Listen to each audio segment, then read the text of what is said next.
இயேசு கிறிஸ்துவின் ஈடு இணையற்ற நாமத்தில் கூடி வந்திருக்கிற தேவ ஜனங்களை வாழ்த்துகிறேன். கர்த்தர் தாமே உங்களை ஒவ்வொருவரையும் ஆசீர்வதிப்பார். ஆமேன் என்று சொல்லலாமா? ஆமா, நல்ல நல்ல கரங்களை தட்டி உணர்வு உள்ளவர்களாய் நாங்க இருக்கிறோன்னு வெளிப்படுத்துங்க பார்க்கலாம். உணர்வு உள்ளவர்களாய், உணர்வு உள்ளவர்களாய், உணர்வு உள்ளவர்களாய். ஆமா ஆமா, உங்க உணர்வை பார்த்து சொல்லுங்க, உணர்வே இங்கேயே இரு. உணர்வே இங்கே இராமா. ஏனெனில் இன்றைக்கு தேவன் நம்மளோடு கூட பேசுறது என்னன்னா உணர்வு. ஆமேன் என்று சொல்லுவோம். வாசிப்போம். எபேசியரின் புத்தகம் அப்போஸ்தலனாகிய பவுல் எபேசியருக்கு எழுதின நிருபம் 3ஆம் அதிகாரம் 20வது வேத வசனத்தை வாசிப்போம். நாம் வேண்டிக் கொள்வதற்கும் நினைக்கிறதற்கும் மிகவும் அதிகமாய் நமக்குள்ளே கிரியை செய்கிற வல்லமையின்படியே நமக்கு செய்ய வல்லவராகிய. எல்லாரும் அந்த வார்த்தையை மறுபடியும் வாசிப்போம். எல்லாரும் சேர்ந்து வாசிக்கலாமா? மைக்கில வாசிப்பா அப்படியா? நமக்குள்ளே கிரியை செய்கிற வல்லமையின்படியே நமக்கு செய்ய வல்லவராகிய அவருக்கு. அந்த வார்த்தையை மறுபடியும் சொல்லுங்க. நமக்குள்ளே, அந்த வார்த்தையை நமக்குள்ளே கிரியை செய்கிற வல்லவராகிய வல்லமையின்படியே. கரெக்ட். நமக்குள்ளே கிரியை செய்கிற வல்லமையின்படியே நமக்கு செய்ய வல்லவராகிய அவருக்கு. மறுபடியும் சொல்லுங்க. நமக்குள்ளே கிரியை செய்கிற வல்லவராகிய வல்லமையின்படியே நமக்கு செய்ய வல்லவராகிய அவருக்கு. அதாவது இதைத்தான் நம்ம கடந்த நித்திய ஜீவன் கூடுகைக்கும் முந்தின வாரத்துல நம்ம தியானித்தோம். நமக்குள்ளே என்ன கிரியை செய்கிறதோ அதுதான் நம்ம வார்த்தை. அதாவது நமக்குள்ள 2 தான் கிரியை செய்ய முடியும். சொல்லுங்க. 1 இருள், 2வது வெளிச்சம். அடுத்து நமக்குள்ள வேலை செய்யணும், சுகம் வேலை செய்யணும், இல்லைன்னா வியாதி வேலை செய்யணும். அடுத்து எப்படி சொல்லலாம்? நமக்குள்ளே தரித்திர வேலை செய்யலாம், அதுக்கப்புறம் ஐஸ்வர்ய வேலை செய்யலாம். முக்கியமானது வேதத்தின்படி 1 மரணம் நமக்குள்ள வேலை செய்யும், இல்லைன்னா ஜீவன் வேலை செய்யும். இதுதான் வேலை செய்யும். இந்த 2 தான். 1 இருள் இருக்கணும், இல்லைன்னா என்ன இருக்கணும்? 1 இருள் இருக்கணும், இல்லைன்னா என்ன இருக்கணும்? வெளிச்சம். இதுதான் நமக்குள்ளே கிரியை செய்கிற வல்லமையின்படியே. இருள் நமக்குள்ள வேலை செஞ்சா இருளின் ஆதிக்கம் இருக்கும். வெளிச்சம் நமக்குள்ள வேலை செஞ்சா வெளிச்சத்தின் வார்த்தைகளாய் வரும், அல்லது வெளிச்சமாய் நம்ம வெளிச்சத்துல நடக்கிறவளாய் இருப்போம். நம்ம ஒருவேளை எந்த நேரம் பார்த்தாலும் எனக்கு அது வலிக்குது, இது வலிக்குது, அது அப்படிங்க, இது அப்படிங்க, குமிய முடியலைங்க, நிமிர முடியலைங்க, படுக்க முடியலைங்க, உட்கார முடியலைங்க. இதெல்லாம் என்னது? இதெல்லாம் என்னன்னா வியாதிகள் அல்லது சுகவீனங்கள். இதெல்லாம் பலகீனங்கள். என்னை பலப்படுத்துகிற இயேசு கிறிஸ்துவினாலே எல்லாவற்றையும் செய்ய எனக்கு பலனுண்டு. அது வெளிச்சம். என்னால முடியலன்னு சொல்றது இருள் இல்ல. என்னை பலப்படுத்துகிற இயேசு கிறிஸ்துவினால எல்லாவற்றையும் செய்ய எனக்கு பலன் உண்டு என்பது வெளிச்சம். ஆமேன் என்று சொல்லாமா? ஆமேன். நான் ஐஸ்வர்யவான் ஆகி கொண்டிருக்கிறேன் என்பது ஐஸ்வர்யம். எப்பா பார்த்தாலும் கடனையே பேசிட்டு தான் அங்க தரித்திரம். ஓகேவா? அப்ப இதுதான் நமக்குள்ளே கிரியை செய்கிற வல்லமையின்படியே. அப்ப எந்த வல்லமும் உங்களுக்குள்ள கிரியை செய்யுது, எந்த வல்லமும் உங்களுக்கு கிரியை செய்யுது, இதை குறித்து தான் தேவன் நம்மளோடு கூட பேசிக்கொண்டு வந்தார். வாசிப்போம். இப்ப வாசிங்க. ஏசாயா 45:3 வாசிப்போம். ஏசாயா 45:3. உன்னை பெயர் சொல்லி அழைக்கிற இஸ்ரவேலின் தேவனாகிய கர்த்தர் நானே என்று நீ அறியும்படிக்கு வெண்கல கதவுகளை உடைத்து. நல்ல விளக்கமா? வெண்கல கதவுகளை உடைத்து இருப்பு தாழ்பால்களை முறித்து அந்தகாரத்தில் இருக்கிற பொக்கிஷத்தையும் ஒளிபீடத்தில் இருக்கிற புதையல்களையும் நான் உனக்கு என்ன செய்வேன்? கொடுப்பேன். இது யாருக்கு? தேவன் கோரேசுக்கு சொன்ன வார்த்தை. ஆனா இதை வைத்துதான் தேவன் நம்மளோடு கூட தொடர்ந்து பேசிக்கொண்டு வருகிறார். அதாவது அந்தகாரத்தில் இருக்கிற பொக்கிஷனா என்ன சொன்னாரு? இருளில் இருக்கிற பொக்கிஷனா என்னது? இருதயம். இருளில் இருக்கிற என்னுடைய இருதயம் யார் கையில் இருக்குதாமா? பிசாசு கையில இதுவரைக்கும் இருந்தது. இருளில் அந்தகாரத்தில் இருக்கிற பொக்கிஷத்தையும் அடுத்து ஒளிபீடத்தில் இருக்கிற புதையல், அதை குறித்து தான் இன்றைக்கு தேவன் நம்மளோடு கூட பேச போறார். அதாவது திரும்ப சொல்றேன், அந்தகாரத்தில் இருக்கிற பொக்கிஷம் என்றால் இருதயம். என்னதான் அந்தகாரத்தில் இருக்கிற பொக்கிஷம் என்றால் இருதயம். அடுத்து கீழே சொல்றாரு, அடுத்து ஒளிபீடத்தில் இருக்கிற புதையல். ஒளிபீடத்தில் இருக்கிற புதையல் அப்படின்னா, ஒளிபீடத்தில் இருக்கிற புதையல் அப்படின்னா, நான் ஏற்கனவே சொல்லிக்கிறேன், நீதிமொழியின் புஸ்தகம் 2ஆம் அதிகாரம் 4வது வேதவசனம். ஒளிபீடத்தில் இருக்கிற புதையல்னா என்ன அர்த்தம் வாசிப்போம். நீதிமொழிகள் 2:4. அதை வெள்ளியை போல் நாடி புதையல்களை தேடுகிறது போல் தேடுவாயாக. எதைய பத்தி சொல்லிட்டு வர்றானா? ஞானத்தை பத்தி சொல்லிட்டு வர்றார். எதை பத்தி சொல்றாரு? ஞானத்தை பத்தி சொல்லிட்டு வந்துட்டு இந்த இடத்துல சொல்றாரு, ஒளிபீடத்தில் இருக்கிற புதையல். அப்ப புதையல்னா என்ன சொல்றாரு? ஞானம். சொல்லுங்க, புதையல்னா என்னது? ஞானம். திரும்ப சொல்லுங்க, புதையல்னா என்னது? ஞானம். ஒளிபீடத்தில் இருக்கிற ஞானம். அப்போ தேவன் என்ன சொல்றாருன்னா, அந்த காலத்தில் இருக்கிற பொக்கிசம். பொக்கிசம்னா என்னது? இருதயம். பொக்கிசம்னா என்னது? திரும்ப சொல்லுங்க, பொக்கிசம்னா என்னது?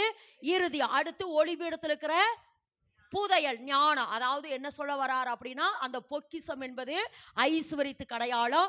ஞானம் என்பது, அதாவது சாலமோன் இந்த பூமியில ராஜ்யத்தை கட்டுறதுக்கு தேவன் இந்த 2 தான் கொடுத்தார், ஐஸ்வரியத்தையும் ஞானத்தையும். பொக்கிசம் என்றால் அந்த பொக்கிசத்தில் ஐஸ்வரியத்தை சேர்த்து வைக்கிறது. நான் ஏற்கனவே இதை பிரசங்கித்திருக்கிறோம். ஆமா, அதாவது யோசபாத்தாட்டு, ஜோசுவாவாட்டு, சாலமோனாட்டு, தாவீதாட்டு எல்லா வெள்ளி பொண்ணுகளையெல்லாம் கொண்டு வந்து எங்க வச்சாங்க? பொக்கிச சாலையில வச்சாங்க. அப்ப அது ஒரு ஐஸ்வரியத்துக்கு அடையாளம், ஞானம். அப்ப இது 2 தான் வேணும். அதாவது நம்மளுடைய பொக்கிசமாகிய இருதயத்தையும் அடுத்து ஞானத்தையும் யார் கையில இருக்குது? சாத்தான் கையில இருந்தது. ஆமா, இதுவரைக்கும் சாத்தான் கையில இருந்தது. அதனால நம்ம வார்த்தைகள் எல்லாம் எப்படி வந்துச்சாமா இதுவரைக்கும்? நெகட்டிவ். அதுக்கு அது வேதத்துல சொல்லுங்க, வெண்கலங்கள். சொன்னமா? வெண்கலன்னா என்ன சொல்ல? வெண்கலன்னா என்ன? டக்குன்னு சொல்லுங்க. நியாயத்தீர்ப்பு. நியாயத்தீர்ப்பை நம்மளே போட்டுக்கொண்டோம். வெண்கலமான வார்த்தைகளை நமக்கு நாமே சபிச்சுட்டோம். நமக்கு நாமே வாய் வார்த்தைகளை நமக்கு நாமே சபிச்சோம். நமக்கு நாமே இருப்பு தாழ்பாள்களை போட்டுட்டோம். ஏன்னா நம்ம இருதயம் இதுவரைக்கும் யார் கையில் இருந்தது? சாத்தான் கையில் இருந்தனால என்னுடைய வாய் வார்த்தையெல்லாம் சரியில்லை. என் வாய் வார்த்தையெல்லாம் சரியில்லாமல் நெகட்டிவா, அவளாதான் முடிஞ்சிருச்சு, இப்படியே நான் என்ன செய்வேன்? வியாதியிலேயே இறந்து போயிடுவேன், இப்படியே வியாதியிலே செத்துருவேன், இப்படியே கடன் வாங்கியே வாழ்க்கை முடிஞ்சிரு, இப்படியே சுத்திட்டே இருப்பேன், இப்படியே பிசாஸ்பிடியிலே இருப்பேன் அப்படின்னு நம்ம வார்த்தையெல்லாம் நெகட்டிவாவே இருந்து கொண்டு இருந்தது.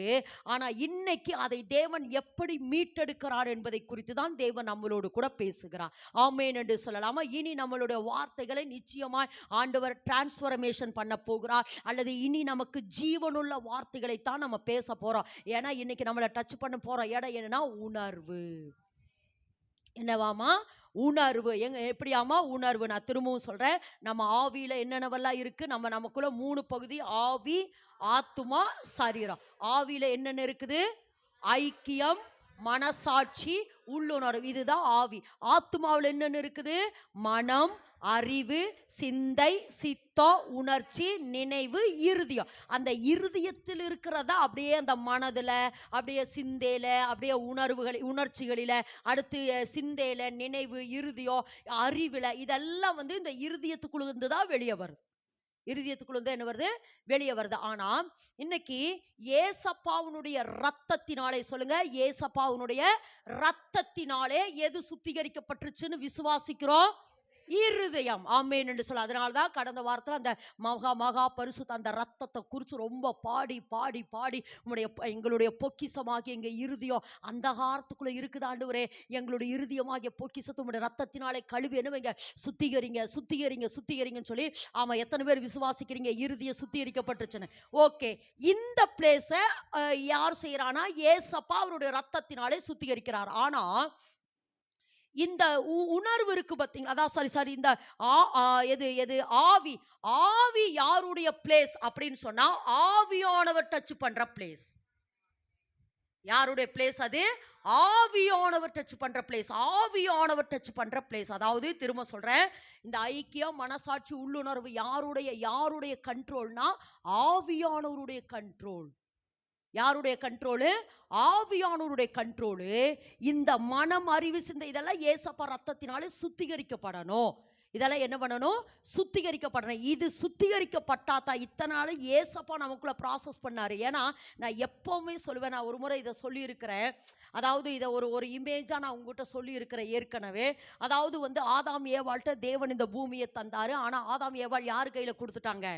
சாத்தான் கையில கொடுத்துட்டாங்க. கொடுத்தனால முழுக்க முழுக்க ஆதாம் ஏவாள் யாருக்கு அடிமையாயிட்டாங்க? சாத்தானுக்கு அடிமையாயிட்டாங்க அப்படின்னு சொல்லலாம் ஒண்ணு.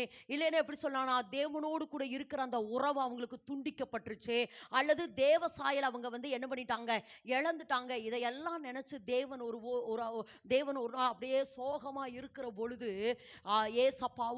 ஏசப்பாவும் ஆவியானவரும் போய் என்ன செய்யறாங்கன்னா சொல்றாங்க, நீங்க கவலைப்படாதீங்க, மனு குலத்துக்காக நான் போறேன். யார் சொல்றா? ஏசப்பா சொல்றாரு, மனு குலத்துக்காக நான் போய், அவங்க ஜீவனத்தான இழந்தாங்க, அந்த ஜீவனை நான் அவர்களுக்குள்ள மறுபடியும் என்ன செய்ய போறேன், வைக்கிறதுக்கு நான் போறேன் அப்படின்னு ஏசப்பா சொல்றாரு. அடுத்து ஆவியானவர் போய் சொல்றாரு, சரி சரி நீங்க ஜீவனை வச்சுட்டு நீங்க வந்துருங்க, அடுத்து கடைசி பரியந்தமும் அவங்களுக்குள்ள தேவனுடைய சாயல அல்லது ஏசப்பாவுடைய சாயல கடைசி பரியந்தமும். அதனால தான் சொல்றாரு, நம்மோடு கூட கடைசி வரைக்கும் நம்மளை இயக்குகிறது பரிசுத்த ஆவியானவர். அப்போ சுத்திகரிக்கிற வேலை யாருடைய வேலை? ஏசப்பா வேலை. நம்மளை கடைசி பரியந்தமும் நடத்துகிறது பரிசுத்த ஆவியானவர். அப்போ அந்த உள் உணர்வுகளில் வேலை செய்யறது யாருன்னா பரிசுத்த ஆவியானவர். ஆமென் என்று சொல்லாம யாராமா? பரிசுத்த ஆவியானவர். யாராமா?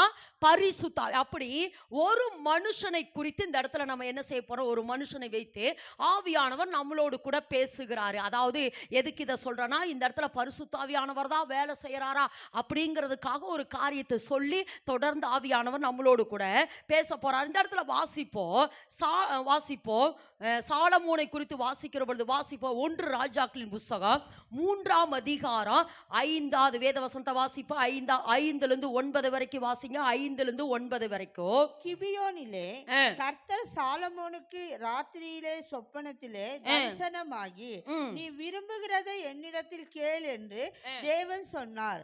அதற்கு சாலமோன், என் தகப்பனாகிய தாவீது என்னும் உமது அடியான் உம்மை பற்றி உண்மையும் நீதியும் மன நேர்மையுமாய் உமக்கு முன்பாக நடந்தபடியே தேவரீர் அவருக்கு பெரிய கிருபை செய்து அந்த பெரிய கிருபையை அவருக்கு காத்து இந்நாளிலே இருக்கிறபடியே அவருக்கு சிங்காசனத்தில் வீட்டிற்கிற ஒரு குமாரனை அவருக்கு தந்தீர். இப்போதும் என் தேவனாகிய கர்த்தாவே, தேவரீர் உமது அடியனை என் தகப்பனாகிய தாவீது ஸ்தானத்திலே ராஜாவாக்கினீர். நானோவென்றால் போக்குவரவு அறியாத சிறு பிள்ளையாயிருக்கிறேன். இந்த இடத்துல இதெல்லாம் நமக்கு தெரிந்ததா, அதனால வேகமா பாயிண்ட் மட்டும் போறோம். அதாவது தாவீது தேவனுக்காக ஒரு ராஜ்யத்தை கட்ட நினைச்சாரு அப்படி சொல்ல, அல்லது தாவீதுக்கு பின்னாடி சாலமோனை என்ன செய்யறாருன்னா தேவன் ராஜாவாக்குகிறார். சாலமோனை தேவன் என்ன செய்யறாரு? ராஜாவாக்குறார். எதுக்கு அப்படின்னா ஜனங்களை நடத்துகிறதற்கு. சொல்லுங்க, ஜனங்களை தேவனுடைய இருதயத்தை போல நடத்துறதுக்கு தாவீதுக்கு பின்பாக தேவன் யார ராஜாவாக்குறாரு? சாலமோனை. அப்படி சாலமோனை ராஜாவாக்குனவன சாலமோனுக்கு ரொம்ப பயம். என் தகப்பனை போல நான் அப்படியெல்லாம் உண்மையெல்லாம் இல்லை, என் தகப்பன் உங்க இருதயத்துக்கு ஏற்றவரே, எங்க தகப்பன் அப்படிப்பட்டவர் இப்படிப்பட்டவர். ஆனா எனக்கு அதெல்லாம் இல்லை, எனக்கு ஞானம் இல்லை, அறிவு இல்லை, உணர்வு இல்லை, எனக்கு ஒண்ணுமே இல்லை. நான் எப்படி, நான் சிறு பிள்ளையா இருக்கிற ஜனங்களை நியாயம் விசாரிக்கிற அளவுக்கு எனக்கு என்ன இல்லை. நான் ஆமா எனக்கு தகுதி இல்லை, எனக்கு என்ன இல்லை, ஞானம் இல்லை. அடுத்த வசனத்தை பாருங்க, நீர் தெரிந்து கொண்ட, அந்த வசனத்தை வாசி பண்ணி தெரிந்து கொண்டது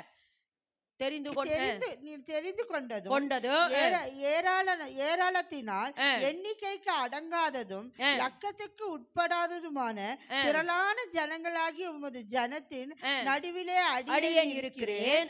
ஆகையால் உமது ஜனங்களை நியாயம் விசாரிக்கவும் நன்மை தீமை இன்னென்று வகையறுக்கவும் அடியேனுக்கு ஞானமுள்ள இருதயத்தை தந்தருளு. என்கிட்ட ஒரு பெரிய பொறுப்பு கொடுத்துட்டீங்க. என் தகப்பன் ஸ்தானத்துல நீங்க என்ன பண்ணிட்டீங்க? ராஜாவாக்கிட்டீங்க. இந்த ஜனங்கள் ஏராளமா இருக்கிறாங்க. ஆனா இந்த ஜனங்களை நடத்துறதுக்கு எனக்கு என்ன இல்ல? ஞானம் இல்ல. நன்மை தீமை என்று வகையறுக்கத்தக்கதா எனக்கு என்ன இல்ல? ஞானம் இல்ல. அதனால நீங்க எனக்கு எதை தாங்க? ஞானமுள்ள இருதயத்தை எனக்கு தாரும். எந்த இருதயமாமா? ஞானமுள்ள இருதயத்தை எனக்கு தாங்க. ஏன்னா இந்த ஜனங்களை எனக்கு நடத்துறதுக்கு என்ன இல்லை, எனக்கு ஞானம் இல்லை. ஏன்னா ஏராளமான ஒரு இந்த ஜனங்க இருக்கிறாங்க. இன்னைக்கு நிறைய நேரம் நம்ம அப்படிதான் சொல்றோம், ஆண்டவரே இந்த காரியத்தை செய்ய எனக்கு பலன் இல்லை, இந்த காரியத்தை நடத்த எனக்கு பலன் இல்லை, இந்த வேலை செய்ய அல்லது இந்த தேவன் எனக்கு நியமித்து இந்த பாதையில ஓட, இந்த குடும்பத்தை நடத்த அல்லது இந்த கம்பெனியை நடத்த அல்லது இந்த ஊழியத்தை நடத்த, இந்த வேலையை நடத்த எனக்கு என்ன இல்லை, ஞானம் இல்லை ஆண்டவரே அப்படின்னு தேவன் நம்ம நிறைய நேரம் விழுகிறது போலதான் இந்த சாலமோன் அப்படி சொல்றாரு. அப்படி சொன்ன உடனே இப்ப வாசிமா, சொன்ன உடனே என்ன நடக்குது? 12வது வேத வசனத்தை வாசிப்பா. உன் வார்த்தைகளின்படி செய்தேன், ஞானமும் உணர்வும் உள்ள இருதயத்தை. நல்லா விளங்கமா, நல்லா கேளுங்க. சாலமோன், இது முக்கியமான இடம். சாலமோன் எதை கேட்கிறாரு? ஞானம். சாலமோன் எதை கேட்கிறாரு? ஞானத்தை கேட்கிறாரு. ஆனா தேவன் சொல்றாரு, சாலமோனே ஞானம் உள்ள இருதயம் மட்டும் இருந்தா ஆகாது. என்ன சொல்றாரு? ஞானமுள்ள இருதயம் உனக்கு இருந்தா ஆகாது, உன் வார்த்தையின்படியே செய்தே ஞானமும் உணர்வும் உள்ள இருதியோ. எந்த இருதயமாமா? ஞானமோ உணர்வும் உள்ள இருதயத்தை உனக்கு தந்தேன், இதிலே உனக்கு சரியானவன் உனக்கு முன் இருந்ததும் இல்லை, உனக்கு சரியானவன் உனக்கு பின் எழும்புவதும் இல்லை. இப்ப தேவன் என்ன சொல்றார்? சாலமோன் எதை கேட்டாரு? ஞானமுள்ள இருதயம். அதை மெயினா சொல்லுங்க, ஞானமுள்ள இருதயம். ஆனா தேவன் என்ன சொல்றார்? இல்ல சாலமோனே, ஞானமுள்ள இருதயம் மாத்திரமல்ல, ஞானமும் உணர்வும் உள்ள இருதயம். எதுவாமா? உணர்வு. சொல்லுங்க, என்னவாமா? உணர்வு. எதுவாமா? உணர்வு. ஞானம். ஏன்னா அந்த உணர்வு இருந்தாதான், சும்மா ஞானமுள்ள இறுதி இல்லை. ஏன்னா நான் திரும்ப சொல்றேன், அந்த ஆவி உள்பகுதி, ஆத்மா அடுத்த பகுதி, சரீரம் அடுத்த பகுதி. அந்த ஆவியில இருக்கிற உணர்வு எதை டச் பண்ணணுமாமா? உணர்வுள்ள இருதியோ. நான் அப்படியே சொன்னேன், இருதயத்தை சுத்திகரித்தது யாரு? ஏசப்பா. ஆனா இந்த ஞானம் உள்ள அதாவது உணர்வை டச் பண்றது யாருன்னு இப்ப சொன்னேன், பரிசுத்த ஆவியானவர். எப்படி? நான் வாசிப்போம் யோபுவின் புத்தகம் வாசிங்க பார்க்கலாம். யோபுவின் புத்தகம் 33:4 வாசிப்பா. 33:4. தேவனுடைய ஆவியானவர் என்னை உண்டாக்கினார், சர்வ வல்லவருடைய சுவாசம் எனக்கு உயிர் கொடுத்தது. அப்ப சொல்லுங்க, அந்த உணர்வை டச் பண்றது யாரு? அல்லது உணர்வுல வேலை செய்யறது யாரு? ஆவியானவர். அப்படியே சொன்னேன், அப்படி பிதா அப்படி இருக்கிற பொழுது இவங்க 2 பேரும் சொல்றாங்க, ஏசப்பா சொல்றாரு, சரி அவங்களுக்கு ஜீவன் போயிருச்சுல, அந்த ஜீவன் உண்டாகிறதுக்கு ரத்தத்தையே நான் சரீரத்தையே அவங்களுக்கு கொடுத்து அவங்களுக்குள்ள ஜீவனை உண்டு பண்றேன் அப்படின்னு சொல்றாரு. அடுத்த ஆவியானவர் சொல்றாரு, அந்த உணர்வு அவங்களுக்கு செத்து போயிருச்சு. எப்படியாம? அந்த உணர்வு அவங்களுக்கு செத்து போனனால அந்த உணர்வுக்குள்ள உயிர் கொடுக்கிறதுக்கு நான் போறேன் என்று யார் சொல்றாரு? தேவனுடைய ஆவியானவர். இன்னொரு இடத்துல இருக்கு, சர்வ வல்லவர். 32:8. சர்வ வல்லவர். நான் அடிக்கடி இதை உங்ககிட்ட சொல்லிட்டே இருக்கிறேன், நிறைய இடத்துல நான் சொல்லி இருக்கிறேன். அதாவது நமக்குள்ளே வேலை, அதாவது ஏசப்பா மட்டும் நான் வேலை செய்யல. ஏன்னா நம்மளை கொண்டு போய் வெளிப்படுத்தல் 1:6 என்னிடத்தில் அன்பு கூர்ந்து தமது சொந்த ரத்தத்தினால என்னை கழுவி என்னை ராஜாக்களாகவும் ஆசாரியர்களாகவும் என்னை யாருக்கு முன்பாக? தேவனுக்கு முன்பாக ஏசப்பா நிறுத்தணுங்கிறதுக்காக தான் அவர் ஜீவனையை கொடுக்க வந்தாரு. ஜீவனை என்ன செஞ்சாரு? கொடுக்க வந்தார். அது ஏசப்பா அவனுடைய வேலை. ஆவியானவர் என்னை தொடர்ந்து லீட் பண்ணிட்டே இருக்கிறார். அதனால்தான் எல்லா இடத்துலையும் பாருங்க, இப்ப நம்ம எதை நம்ம இழந்தோம்? இல்ல அதை கூட சேர்த்து சொல்லணும். சூப்பர். ஜீவ சுவாசம். மண்ணினாலே மனிதனை உண்டுபடி அவனுக்குள்ள ஜீவ சுவாசத்தை ஊதினார், அவன் ஜீவாத்மாவானான். அதனாலதான் ஏசப்பா ஜீவனை கொடுத்தார். சுவாசம் எப்ப வந்துச்சு? அப்போஸ்தலர் 2ஆம் அதிகாரத்துல வந்துச்சு. அதுதான் அந்த சுவாசம், அந்த காற்று. அதுதான் அந்த காற்று. அப்போ திரும்ப சொல்லுங்க, எதை நம்ம இழந்தோம்? ஜீவ சுவாச. ஜீவனை கொடுத்தது யாரு? ஏசப்பா. சுவாசத்தை கொடுத்தது யாரு? இப்ப நம்ம சுவாசத்தை கொடுத்தது யாரு? பரிசுத்த ஆவியானவர். அடுத்து இன்னொரு இடத்துல சொல்றா, ஜீவ தண்ணீர். ஜீவன் யாருக்கு அடையாளம்? ஏசப்பாக்கு. தண்ணீர் யாருக்கு அடையாளம்? பரிசுத்த ஆவியானவர். ஜீவன் நதி யாருக்கு அடையாளம்? ஜீவன் யாருக்கு அடையாளம்? ஏசப்பா கிடையாது. தண்ணீர் நதி யாரு கிடையாளோ? பரிசு. அடுத்து பாலும் தேனும். பால் என்பது எது கிடையாளோ? அபிஷேகம். பாலின் அபிஷேகம் அப்படி சொல்லுவாங்க. அப்ப பால் என்பது அபிஷேகம், அது யாரு கிடையாளோ? பரிசுத்தாவியார். தேன் என்பது எது கிடையாது? தேன் என்பது கர்த்தருடைய வார்த்தை, யாரு கிடையாளோ? ஏசப்பா கிடையாது. இதை எதுக்கு சொல்றா? ரெண்டு பேருமே எல்லா இடத்துலயும் வேலை செய்யறாங்க, அதுக்காக சொல்ல வரேன். அடுத்து என்ன சொல்றானா? கண்மலையின் தண்ணீர். கண்மலை யாரு கிடையாளோ? ஏசப்பா கிடையாது. தண்ணீர் யாரு கிடையாளோ? பரிசுத்தா. இப்படி நிறைய இடத்துல நம்ம என்ன செய்ய முடியும்னா சொல்ல முடியும். அடுத்து இந்த சாரிபாத் விதவை வீட்டில் உன் வீட்டில் அப்பமும் தண்ணீரும் குறையாமல் இருக்கும். அப்ப யாரு கிடையாளோ? ஏசப்பா கிடையாளோ?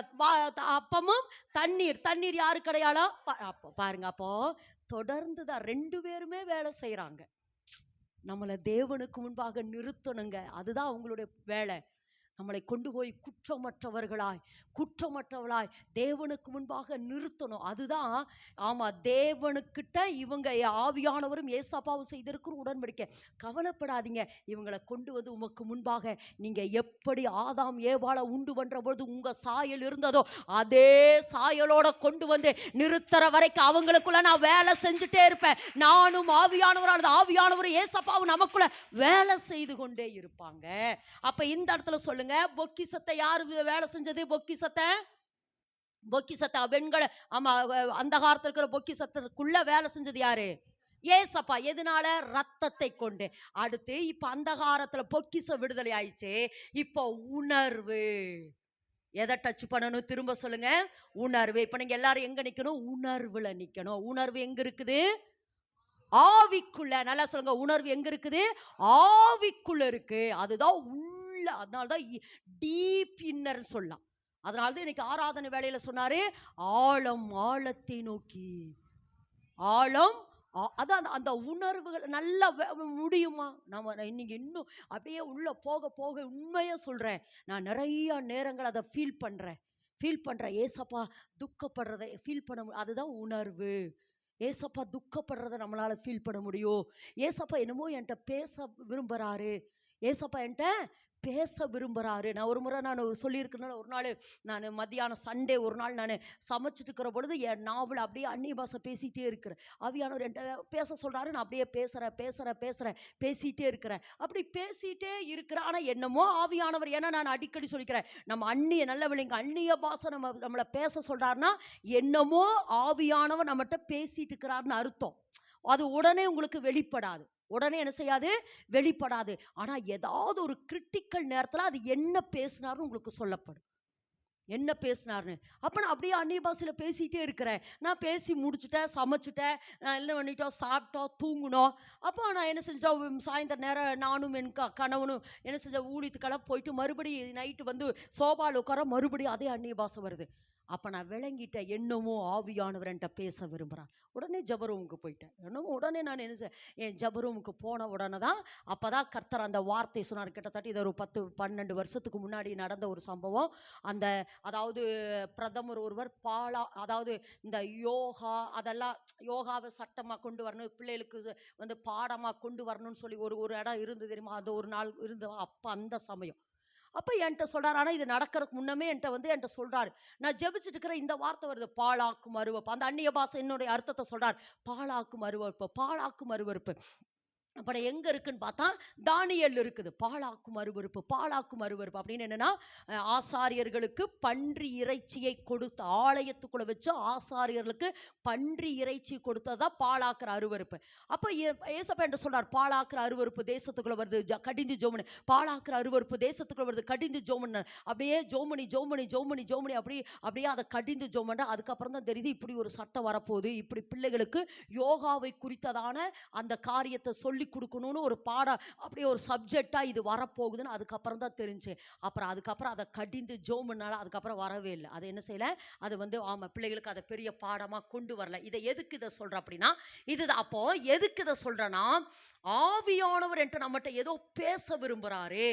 நம்ம ஒரு காரியத்தை செஞ்சா அவர் துக்கப்படுறாரு, அவர் இந்த காரியத்துல மனமகிழ்ச்சியா இருக்கிறாரு அப்படிங்கிற, இதெல்லாம் எதுக்குள்ள நடக்கிற ப்ராசஸ்? உணர்வு. எப்படியாமா? உணர்வு. அவர் துக்கப்பட்டார்னா நம்மளால துக்கப்பட முடியும். ஒரு சில நேரம் அப்படியே இப்போ இந்த ஒரு வாரத்துக்கு முன்னாடி இது அப்படியே நான் ஜோம் பண்ணிட்டு இருக்கிறேன், எனக்குள்ள அழுக வருது. அழுகையா நான் அந்நிய பாஷை பேசுறேன். அது என்னங்கிறது அப்புறம் 2-3 நாள்ல கண்டுகொண்டேன். எதுக்கு இதை சொல்றேன் அப்படின்னா, அப்ப என்ன நம்மகிட்ட பேச விரும்புறாருன்னா அந்த உணர்வு. சொல்லுங்க என்னவாமா? அந்த உணர்வு. அப்ப அந்த உணர்வை மறுபடியும் அந்த வசனத்தை வாசிங்க. ஆமா, வாசிங்க. 32:8 வாசிப்பா. 32:8 யோபுவின் புத்தகம் 32:8.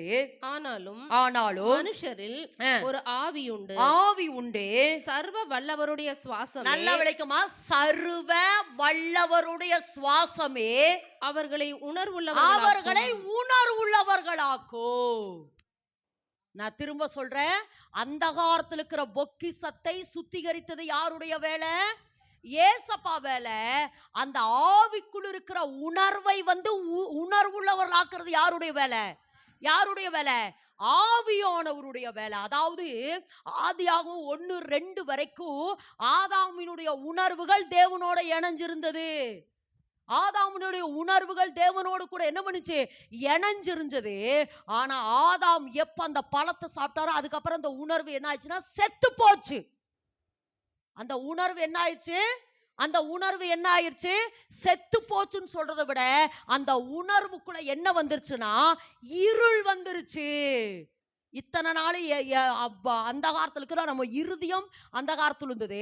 இப்போ உணர்வுகளும் எங்கதான் இருக்குதாமா? வாசிங்க ரோமரின் புத்தகம் வாசிப்பா. ரோமரின் புத்தகம் 1:21 வாசிங்க. 1:21.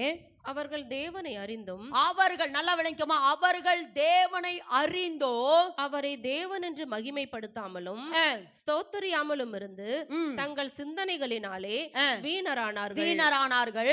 உணர்வில்லாத அவர்களுடைய இருதயம், நல்லா விளங்குமா? உணர்வில்லாத அவளுடைய இருதயம் இருளடைந்தது. இன்னைக்கு நம்ம கேட்கிறோம்ல, ஏங்க இந்த ஜனங்கள்லாம் கர்த்தரை தேடல, இவ்வளோ சொல்லியும் கேட்க மாட்டேங்கிறாரா அப்படின்னா நல்லா விளங்க. அவங்கள என்ன இல்ல?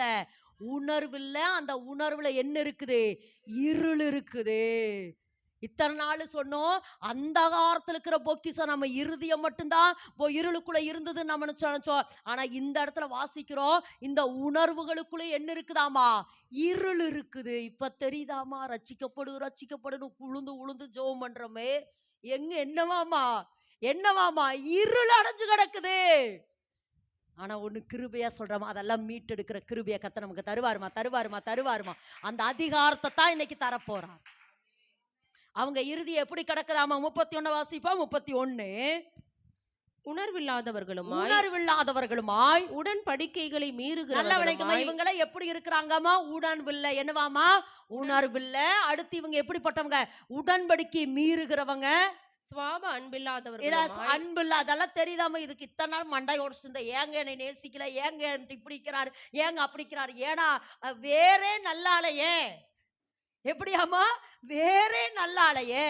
அப்ப இவங்கள எப்படி இருக்கிறாங்க? உணர்வில்லாதவளாய், உடன்படிக்கை மீறுகிறவளாய், சுபாவ அன்பில்லாதவளாய், அடுத்து இணங்காதவர்களாய், இரக்கமில்லாதவர்களாய். பாருங்கப்பா, இதுதான் அப்பாடா. வேற புடிச்சுட்டங்க இன்னைக்கு. நம்ம வேற புடிச்சுட்டோம். இனி வேறுல கை வைக்கணும். வேறுல கை வச்சு வேறுல ஏசப்பா ரத்தத்தை பூச போறோம். வேறுக்குள்ள உணர்வில்லாதவளாய், உடன்படிக்கை மீறுகிறவளாய், சுபாவ அன்பில்லாதவளாய், இணங்காதவளாய். இணங்கவே மாட்டேங்கிறாருங்க. ஒருமனப்படவே மாட்டேங்கிறாருங்க. குடும்ப ஜபத்துக்கு வரவே மாட்டேங்கிறாருங்க. இணங்கவே மாட்டேங்கிறாருங்க. இறக்கப்படாதவரா இருக்கிறாருங்க. ஏன்னா அவங்க எப்படி இருக்கிறாங்களாமா? உணர்வு இல்ல. ஏன்னா அந்த உணர்வுக்குள்ள இப்ப என்ன இருக்குது? இப்ப தெரியுதமா? ஜனங்க ரட்சிக்கப்படல சொல்றோமே. இன்னைக்கு தேவன் சொல்றாரு, அவங்க உணர்வுலயே என்ன இருக்குது? இருள் இருக்குது. ஆனா இன்னைக்கு ஜெபிக்க போற ஆவியானவரே, நீங்க அசைவாடுங்க. பூமியானது ஒழுங்கின்மையும் வெறுமையும் ஆழத்தின் மேல் இருள் இருந்த பொழுது ஆவியானவர் ஜலத்தின் மேல் என்ன பண்ணினாரா? அசைவாடி கொண்டிருந்தார். இன்னைக்கு நம்ம ஜெபிக்க போறோம், அந்த இருள் விலகணும். ஆமேன் என்று சொல்லுவாமா? ஆமேன். அப்பா சொல்லுங்க. இப்ப அதுக்குள்ள அவங்க உணர்வுல என்ன இருக்குதாமா? இருள் இருக்குது. அடுத்த வேதவசனத்தை வாசிங்க. ஏசாயா 1:3 வாசிப்பா. ஏசாயா தீர்க்கதரிசன புத்தகம் 1:3. மாடு தன் எஜமானையும், ஏசப்பா வருத்தத்தோட சொல்றாரு, மாடு தன் எஜமானனையோ, கழுதை தன் ஆண்டவனின் முன்னணையும் அறியோ. இஸ்ரவேலோ அறிவில்லாமலோ, என் ஜனம் உணர்வில்லை. இஸ்ரவேல் ஜனங்கிட்ட சொல்லுவாரு, ஒரு இடத்துல மோசேட்ட சொல்லுவாரு, நான் இவ்வளோ செய்யறேனே இந்த ஜனங்களுக்கு, 10 வாதைகளை எகிப்துல காட்டி இஸ்ரவேல் ஜனங்க புறப்பட்டு வரப்ப அவங்களுக்கு மன்னாவை கொடுக்கிற, காடையை கேட்டா காடையை கொடுக்கிற, தண்ணீரை கேட்டா கண்மலையிலிருந்து புறப்படுகிற தண்ணீரை நான் கொடுக்கிறேன். அடுத்து அவளுக்கு விரோதமாய் வந்த 7 ஜாதிகளை 31 ராஜாக்களை நான் முறியடிக்கிற, செங்கடலை பிளந்த, யோர்தானை பிளந்த, எரிகோவை விலை செஞ்ச. இன்னும் இந்த ஜனங்க எப்படிதான் இருக்கிறாங்க? உணர்வில்லாதவர்களா இருக்கிறாங்க. உபாகமத்துல சொல்லுவார், இன்னும் இந்த ஜனங்க இப்படி இவ்வளோ அற்புதத்தை செஞ்சு இவங்களுக்குள்ள என்ன இல்ல, உணர்வு இல்லையேமா, உணர மாட்டேங்கிறார்களே.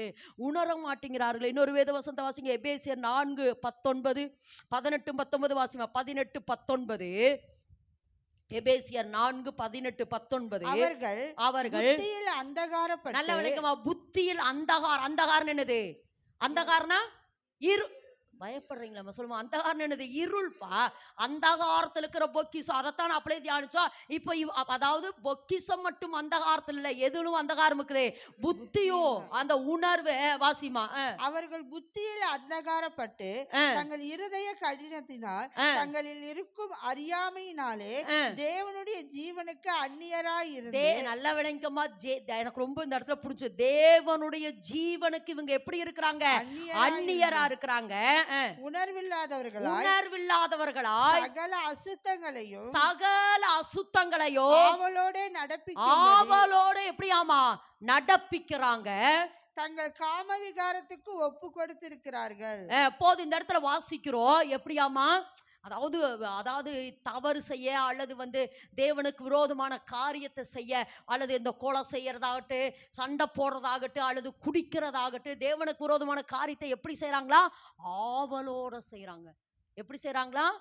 ரொம்ப அப்படின்னா குடிக்கணும்னு ஆவலா செய்யறாங்க. ஏன்னா இவங்களுடைய உணர்வு எதில் இருக்குது? அந்தகாரத்துல எங்க இருக்குதாமா? அந்தகாரத்துல. ஒண்ணு, நான் திரும்பவும் சொல்றேன், ஆதியாகமம் 1:2 அல்லது 1:2 நல்ல உணர்வோட இருந்தாரு. 3க்கு அப்புறம் ஆதாமுடைய உணர்வுகள் செத்து போனது போல, ஆதாமுடைய வம்ச வழியில வந்த நம்மளுடைய உணர்வுகளோ செத்து போயிருச்சு. எப்படி ஆயிடுச்சு? திரும்ப சொல்லுங்க, செத்து போயிருச்சு. இப்ப தெரியுதாமா? உணர்வு எப்படி செத்து போய் கடந்துச்சு. உணர்வுகள் எப்படி இருந்தது? செத்து போய் கடந்துச்சு. ஒண்ணு. ரெண்டாவது, அந்த உணர்வுகள் எப்படி எதுக்குள்ள கிடக்குது? அந்தகாரம், இருளுக்குள்ள இருக்குது. அந்த உணர்வுகள் என்ன கிடைக்குதாமா? இருளுக்குள்ள இருக்குது. இப்ப நான் திரும்ப சொல்றேன், நம்மளுடைய பொக்கிஷமாகிய இருதயத்துல வேலை செஞ்சது யாரு? பொக்கிஷமாகிய இருதயத்துல வேலை செஞ்சது யாரு? ஏசப்பாவுடைய ரத்தம். ஆனா நம்ம உணர்வுக்குள்ள வேலை செய்யறது யாரு? நல்ல விளக்கமா நம்ம உணர்வு. ஏன்னா ஆவியில தான் ஐக்கியம், மனசாட்சி, உள்ளுணர்வு. ஆனா நான் இந்த உணர்வை மட்டும்தான் உங்களுக்கு சொல்றேன். ஆனா நீங்க தயவு செய்து சொல்றேன், இந்த 3க்கும் ஜெபிக்கணும். ஒருவேளை உங்க கணவனுக்காக ஜெபிச்சா, ஒருவேளை உங்களுக்காக ஜெபிச்சா, ஒருவேளை உங்க பிள்ளைகளுக்காக ஜெபிக்கணும். 3ஐயும் ஜெபிக்கணும். ஐக்கியம் அதாவது 1 கொரிந்தியர் வாசிக்கிற 1 வாசிக்கிற பொழுது உங்களுடைய ஐக்கியம் பிதாவோடும் இயேசு கிறிஸ்துவோடும் தான் உங்க ஐக்கியம் இருக்கணும். 1. ரெண்டாவது, மனசாட்சி. எப்படியாமா? மனசாட்சி வாசிங்களை பார்க்கலாம். மனசாட்சிக்கு எபிரேயரின் புத்தகம் 9ஆம் அதிகாரம் 14 வாசிப்பா. 9:14. நித்திய ஆவியினாலே தம்மை தாமே பழுதற்ற பலியாக ஒப்பு கொடுத்த கிறிஸ்துவினுடைய ரத்தம் ஜீவனுள்ள தேவனுக்கு ஊழியம் செய்வது உங்கள் மனசாட்சியை செத்த கிரியைகளற சுத்திகரிப்பது எவ்வளவு நிச்சயம். அப்படின்னா என்ன சொல்றாருன்னா, அதாவது நித்திய ஆவியினாலேயே சுத்திகரிப்பு எங்க உண்டாகுதுன்னா மனசாட்சியில உண்டாகுது. இப்ப நிறைய இடத்த சொல்ல முடியும், மனசாட்சி இல்லாம இருக்காங்க அவங்க. எப்படி? இப்ப நம்ம கேட்கிறோம்ல, எப்படி இந்த சிறு பிள்ளைகளை போய் இப்படி பலவந்தப்படுத்துறாங்களே, சிறு பிள்ளைகிட்ட இப்படித்தான் கொஞ்சம் கூட அவங்களுக்கு மனசாட்சியில ஏமா அந்த மனசாட்சி எங்க இருக்குது? இருளுக்குள்ள கிடக்குது. அந்த இருள்னா யாரோட வேலை? சாத்தான். அப்போ அந்த மனசாட்சியை யார் ஆண்டு கொண்டிருக்கிறா? யார் ஆண்டு கொண்டிருக்கிறா? சாத்தான். நம்ம சொல்றோம்ல, இந்த சிறு பிள்ளைய ஒரு பிள்ளைய கொல்ற பொழுது இந்த பிள்ளை அறுக்கிற பொழுது அல்லது இந்த பிள்ளை கத்துவாளே, பலாத்காரம் பண்ற பொழுது இந்த பிள்ளை கத்துற பொழுது கூட கொஞ்சம் கூட இறக்கம் இல்லையா? ஏன்னா அந்த மனசாட்சி அவங்களுக்குள்ள எப்படி கிடக்குது? செத்து போய் கிடக்குது, இருளுக்குள்ள இருக்குது. சாத்தா அந்த மனுஷனை ஆண்டு கொண்டிருக்கிறா. ஆனா எல்லாத்தையும் நம்ம அப்படி விடக்கூடாதுமா. சொல்லுங்க, என்ன நான் விடக்கூடாது, என் புருஷனை நான் விடக்கூடாது, என் பிள்ளைகளை நான் விடக்கூடாது. ஏசப்பா ரத்தத்தினாலே கழுவுகிறதுக்கு ஆவியானுடைய கையில ஒப்பு கொடுக்கணும். ஒருவேளை இந்த அறிவு நமக்கு இல்லாத வரைக்கும் நம்ம இருந்துட்டோம். இல்ல ஆண்டவரே, என் புருஷனை எப்படியாவது நீங்க உங்க ஆண்டவரும் ஏசப்பா ரத்தத்தினால் ஆவியானவரே நீங்க சுத்திகரிங்க. செத்த கிரியைகளார சுத்திகரிக்குது உங்க. ஆமா, மனசாட்சி செத்த கிரியைகளார சுத்திகரிப்பது அதிக நிச்சயம் அல்லவா? ஜீவனுள்ள தேவனுக்கு ஊழியம் செய்வதற்கு எங்களுடைய மனசாட்சியை, சொல்லுங்க, எங்களுடைய மனசாட்சியை செத்த கிரியைகளார சுத்திகரிப்பதே எவ்வளவு நிச்சயம். அப்ப சொல்லுங்க, ஐக்கியம் சுத்திகரிக்கப்படணும், அடுத்து மனசாட்சி சுத்திகரிக்கப்படணும், அடுத்துதான் என்னது? உணர்வு. எப்படியாமா? திரும்ப சொல்றேன், இந்த உணர்வு செத்து போயிருச்சு. இப்போ இந்த உணர்வுக்குள்ளதான் இந்த உணர்வு, திரும்ப சொல்ற, இந்த உணர்வு செத்து போயிடுச்சு. ஆனா இந்த உணர்வை யார் உயிர் கொடுக்கிறாங்களாமா? ஆவியானவர். வாசிங்க மறுபடியும் அந்த வசனத்தை, யோபு 33:4 வாசிப்பா. 33:4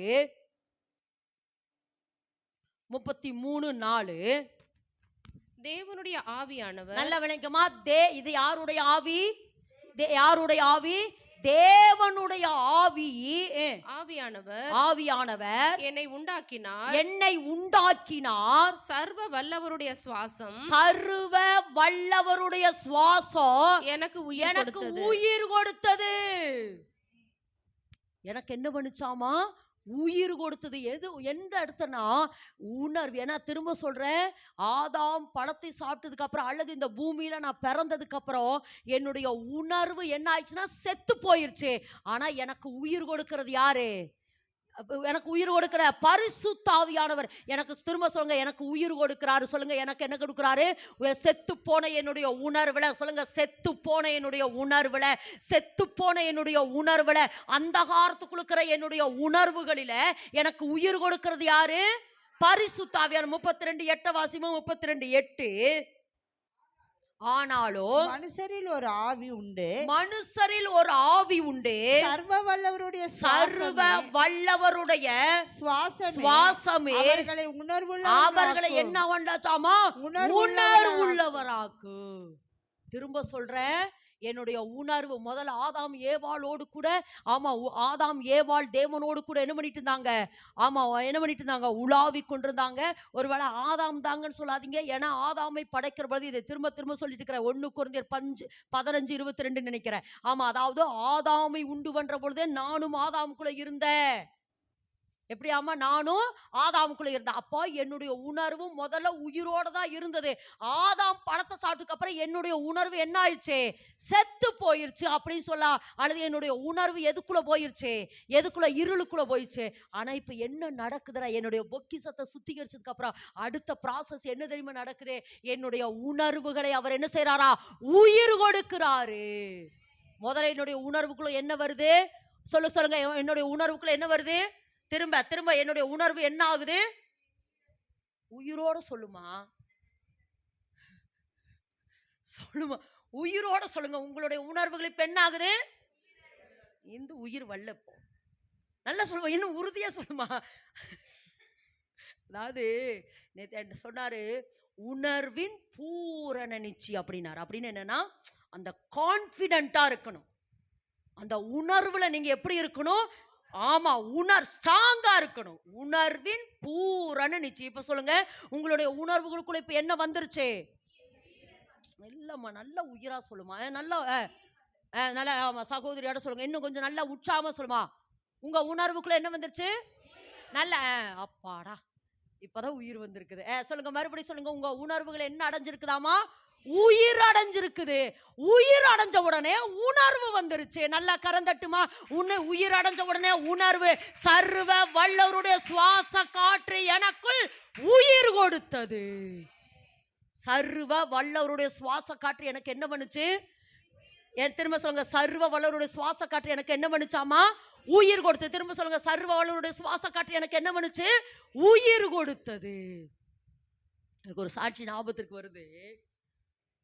ஆமா, போன நித்திய ஜீவன் கூடுக முடிச்சோன்னா அம்மாவை பார்த்து நாங்கள் பேசிட்டு இருந்தபொழுது அம்மா ஒரு வார்த்தை சொன்னாங்க. இப்படி ஒரு தெரிஞ்சவங்க ஒரு மகா வந்து இப்படி ஹாஸ்பிட்டல் இருக்காமா, நான் போய் பார்க்க போனாங்க. எங்களுக்கு ரொம்ப ஆச்சு. ஏன்னா அந்த மகன் எங்களுக்கு தெரியும். அது ஐசியூல இருக்காங்க அப்படி வந்து சொன்னாங்க. ஐசியூல இருக்காங்கன்னா உடனே நாங்கள் என்ன பண்ணிட்டோம், அப்போ எங்களுக்கு ரொம்ப கஷ்டம். ஏன்னா அது சின்ன பிள்ளை, சின்ன பையன் வேற இருக்கிறான், சின்ன வயசாயிடுச்சு அப்படின்னு எனக்குள்ள ஒரு வைராக்கி வந்துச்சு. இல்லை ஆண்டவரே, இந்த மகன் இப்படி நாங்கள் என்ன செய்யக்கூடாது, விடக்கூடாது அப்படின்னு சொல்லிட்டு அடுத்த நாள் நாங்கள் ஒரு இடத்துல ஊழியத்துக்கு போகணும். நானும் ஜாய்சக்காவும் சரின்னு சொல்லிட்டு ஊழியத்தை முடிச்சுட்டு நானும் ஜாய்சக்காவும் போகிறோம். போய் அந்த மகளை அவங்க எங்களை கூப்பிடல, யாருமே எங்கிட்ட அவங்க ஃபேமிலி ஆட்களில் யாருமே எங்க சொன்னால் எங்கள் ஃபேமிலி ஆட்கள், அவங்க ஃபேமிலி ஆட்கள் தெரியும் எனக்கு. அதனால் நானும் ஜாய்சக்காவும் என்ன செய்யணும், போகலாம் அப்படின்னு சொல்லிட்டு போகிறோம். நாங்கள் போய் நிற்கிறோம், தேவனுடைய நடத்துதலுக்காக சொல்கிறோம். நாங்கள் போய் நிற்கிறோம். ஐசியூவில் டக்குன்னு யாரையும் உள்ள விட மாட்டாங்க. அப்போ நாங்கள் போய் நிற்கிறோம். நின்ன உடனே அங்கேருந்து ஒரு நர்ஸ் வருது. யாராவது 2 பேர் மட்டும் உள்ளவாங்க, யாராவது 2 பேர் மட்டும் உள்ளவாங்கன்னு வந்து நின்றுட்டு இருக்குது. நாங்கள் போனோன்னா அவங்க சொந்தக்காரங்களை எல்லாம் பார்த்து அவங்க அவங்க ஹஸ்பண்டுக்கிட்ட பேசுகிறோம். எல்லாம் முடிஞ்சிருச்சுமா அப்படிங்கிற மாதிரி எல்லாம் முடிஞ்சிருச்சுமா அப்படி சொல்கிறேன். எல்லாம் முடிஞ்சிருச்சுமா அப்படிங்கிறாரு. எல்லாரும் அப்படியே சோகமாக இருக்கிறாங்க. அப்போ நானும் ஜாய்ஸ்காவும் போய் நின்ன உடனே நர்ஸ் உள்ளே வராங்க. உள்ள இந்த வெளியே வந்துட்டு சொல்கிறாங்க, யாராவது 2 பேர் மட்டும் வாங்கன்னு. அப்போ அவங்க ஏற்கனவே எல்லாம் பரபரன்னு இருப்பாங்களே, போய் பார்க்கணும் பார்க்கணும்னு எல்லாம் இப்படி முண்டிட்டு 2 பேர் வந்தாங்களா. அப்போ நான் சொன்னேன், கொஞ்சம் இருங்க, நாங்கள் 2 பேரும் போய் ஜோ பண்ணிட்டு வந்துடுறோம் அப்படின்னு சொல்லிட்டு நானும் ஜாய்ஸ்காவும் உள்ளே போனோம். உள்ளே போனால் அந்த ஹார்ட் பீட் இருக்கும்ல, இசிஜி, அந்த ஹார்ட் பீட்டு வந்து பார்த்தீங்கன்னா ரொம்ப ஸ்லோவாக போகுது. 29 தான் இருக்குது. 92 இருக்கணும், அல்ல 90வது இருக்கணும். 29 தான் இருக்குது. ஜாய்ஸ்காக்கு மயக்கமே வந்துருச்சு. உள்ள வந்து ஒரு மாதிரி ஆயிட்டா. அப்போ நான் என்ன செய்கிறேன், எனக்கு ஒரு மாதிரி ஆனாலும் நான் அந்த நெத்தியில் இப்படி கையை வச்சு இயேசுவின் நாமத்தில் அந்த மகளுக்குள்ள நான் ஜீவனை பேசுகிறேன்.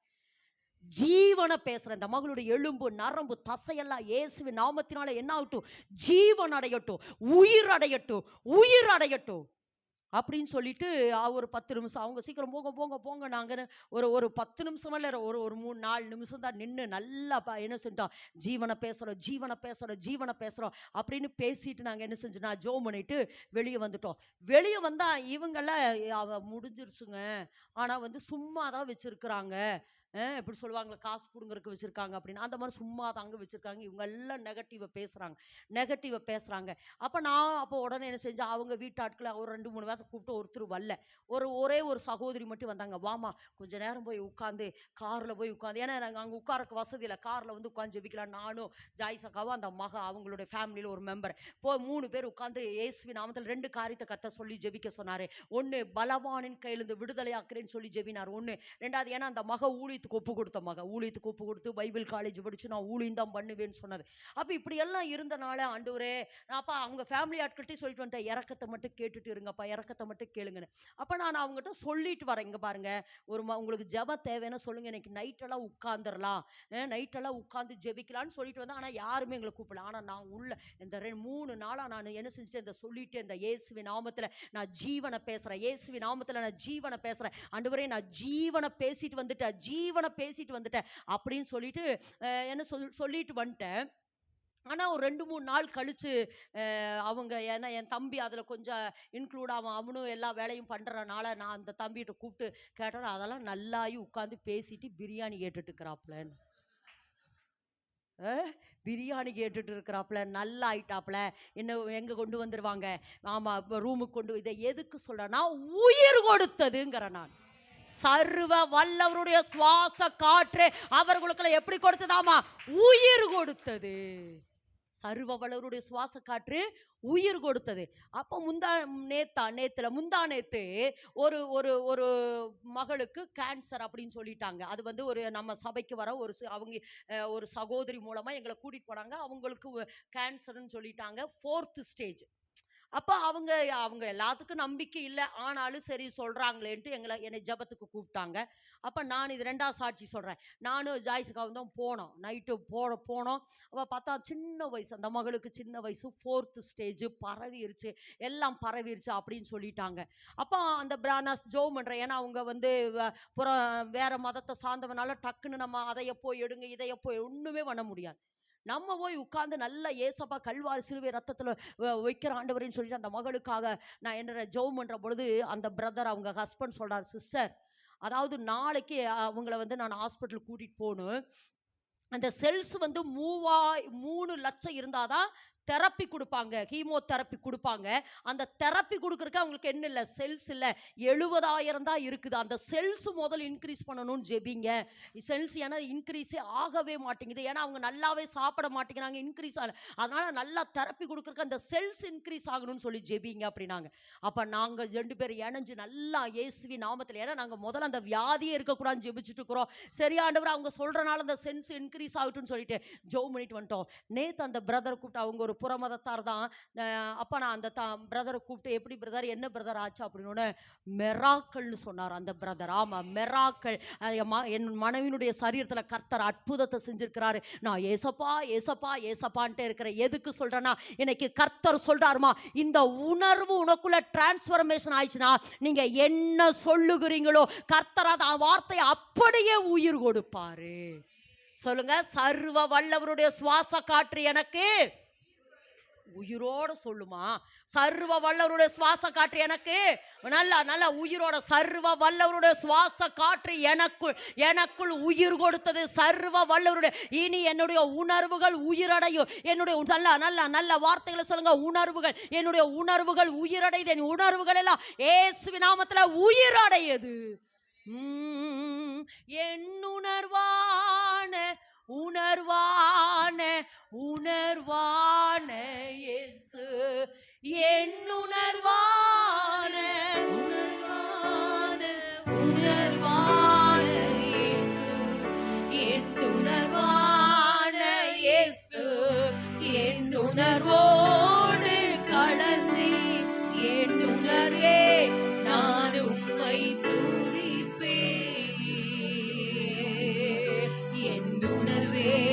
நான் உம்மை துதிப்பேன். எல்லாரும் சேர்ந்து என் உணர்வான என் உணர்வான உணர்வான உணர்வான இயேசு, என் உணர்வான உணர்வான உணர்வான இயேசு, என் உணர்வான இயேசு, என் உணர்வோடு கடந்து என் உணர்வே நான் உம்மை துதிப்பேன். என் உணர்வே நான் உம்மை துதிப்பேன். என் உணர்வே நான் உம்மை துதிப்பேன். உலகமெல்லாம் மறக்குதையா, உணர்வு எல்லாம் இனிக்குதையா. உலகமெல்லாம் மறக்குதையா, உணர்வு எல்லாம் இனிக்குதையா.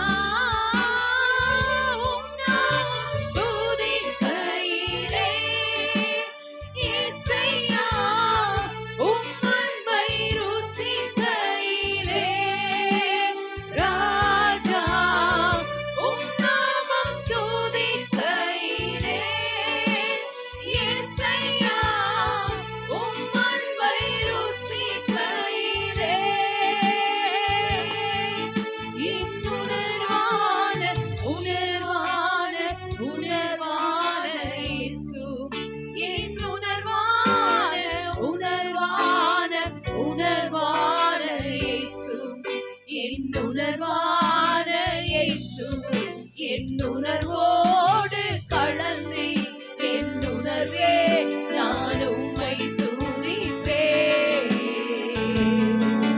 என் உணர்வே நான் உம்மை துதிப்பேன்.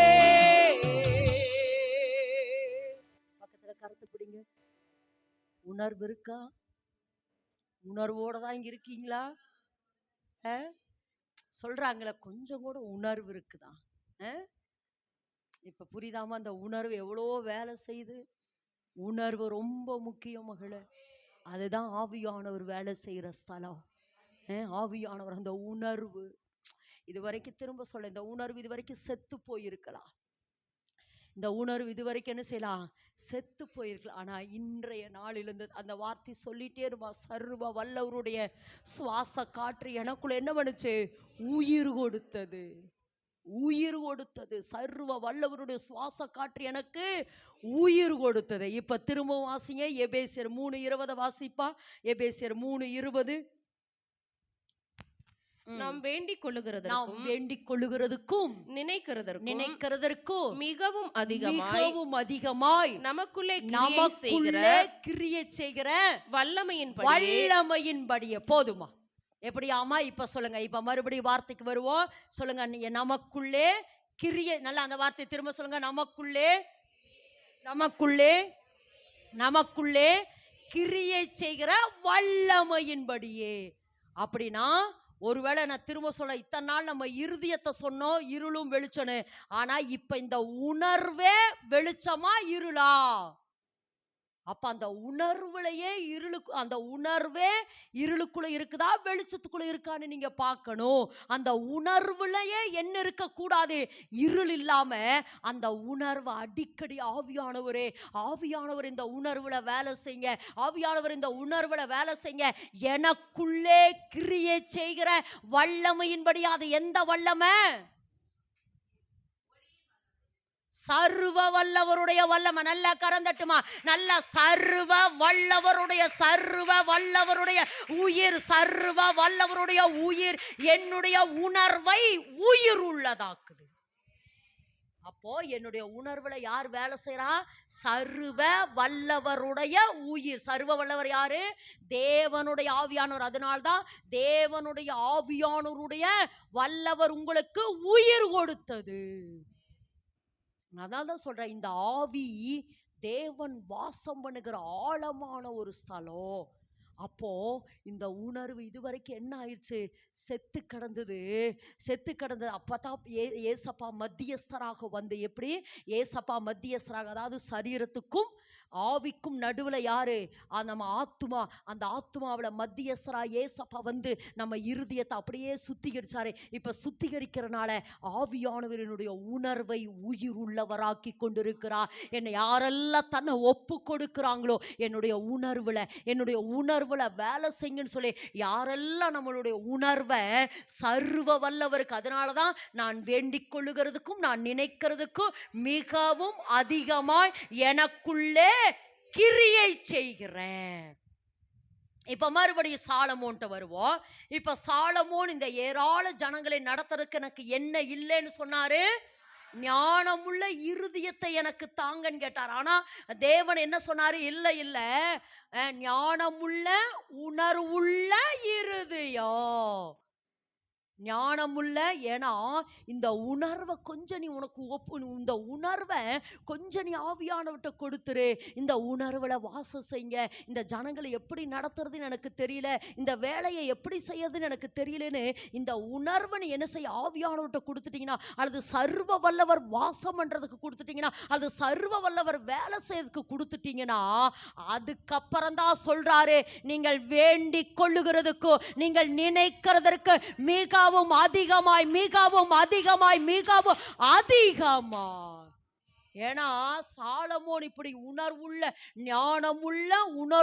இருதயம் சாலமோனுக்கு இருந்து, அந்த உணர்வின்படிதான் தேவ ராஜ்யத்தை இந்த பூமியில கட்டினார்னு சொல்லலாம், அல்லது தேவனுடைய ஆலயத்தை இந்த பூமியில கட்டினபடினால அப்படின்னு சொல்றதை விட இன்னொன்னு எப்படி சொல்லலாம்னா, சாலமோன் வேண்டிக் கொள்ளுகிறதுக்கும் நினைக்கிறதற்கும் அல்லது விரும்புகிறதுக்கு. வாசிங்க பார்க்கலாம். வாசிங்களே, 1 ராஜாக்களின் புஸ்தகம் 9ஆம் அதிகாரம் 1வது வேத வசனம்.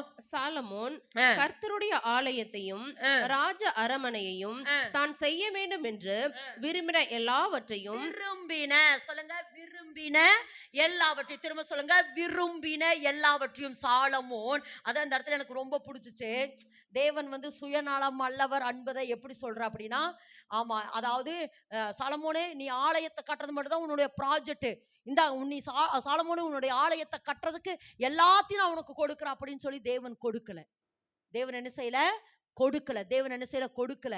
என்ன சொல்றாரு இந்த இடத்துல என்ன சொல்றாருன்னா, சாலமோன், திரும்ப சொல்லுவோம், சாலமோன் தேவனுடைய ஆலயத்தையும், அடுத்து சாலமோன் கர்த்தருடைய ஆலயத்தையும் ராஜ அரண்மனையையும், அவன் தங்குகிறதற்கு ஒரு அரண்மனையும் கட்டினாரு.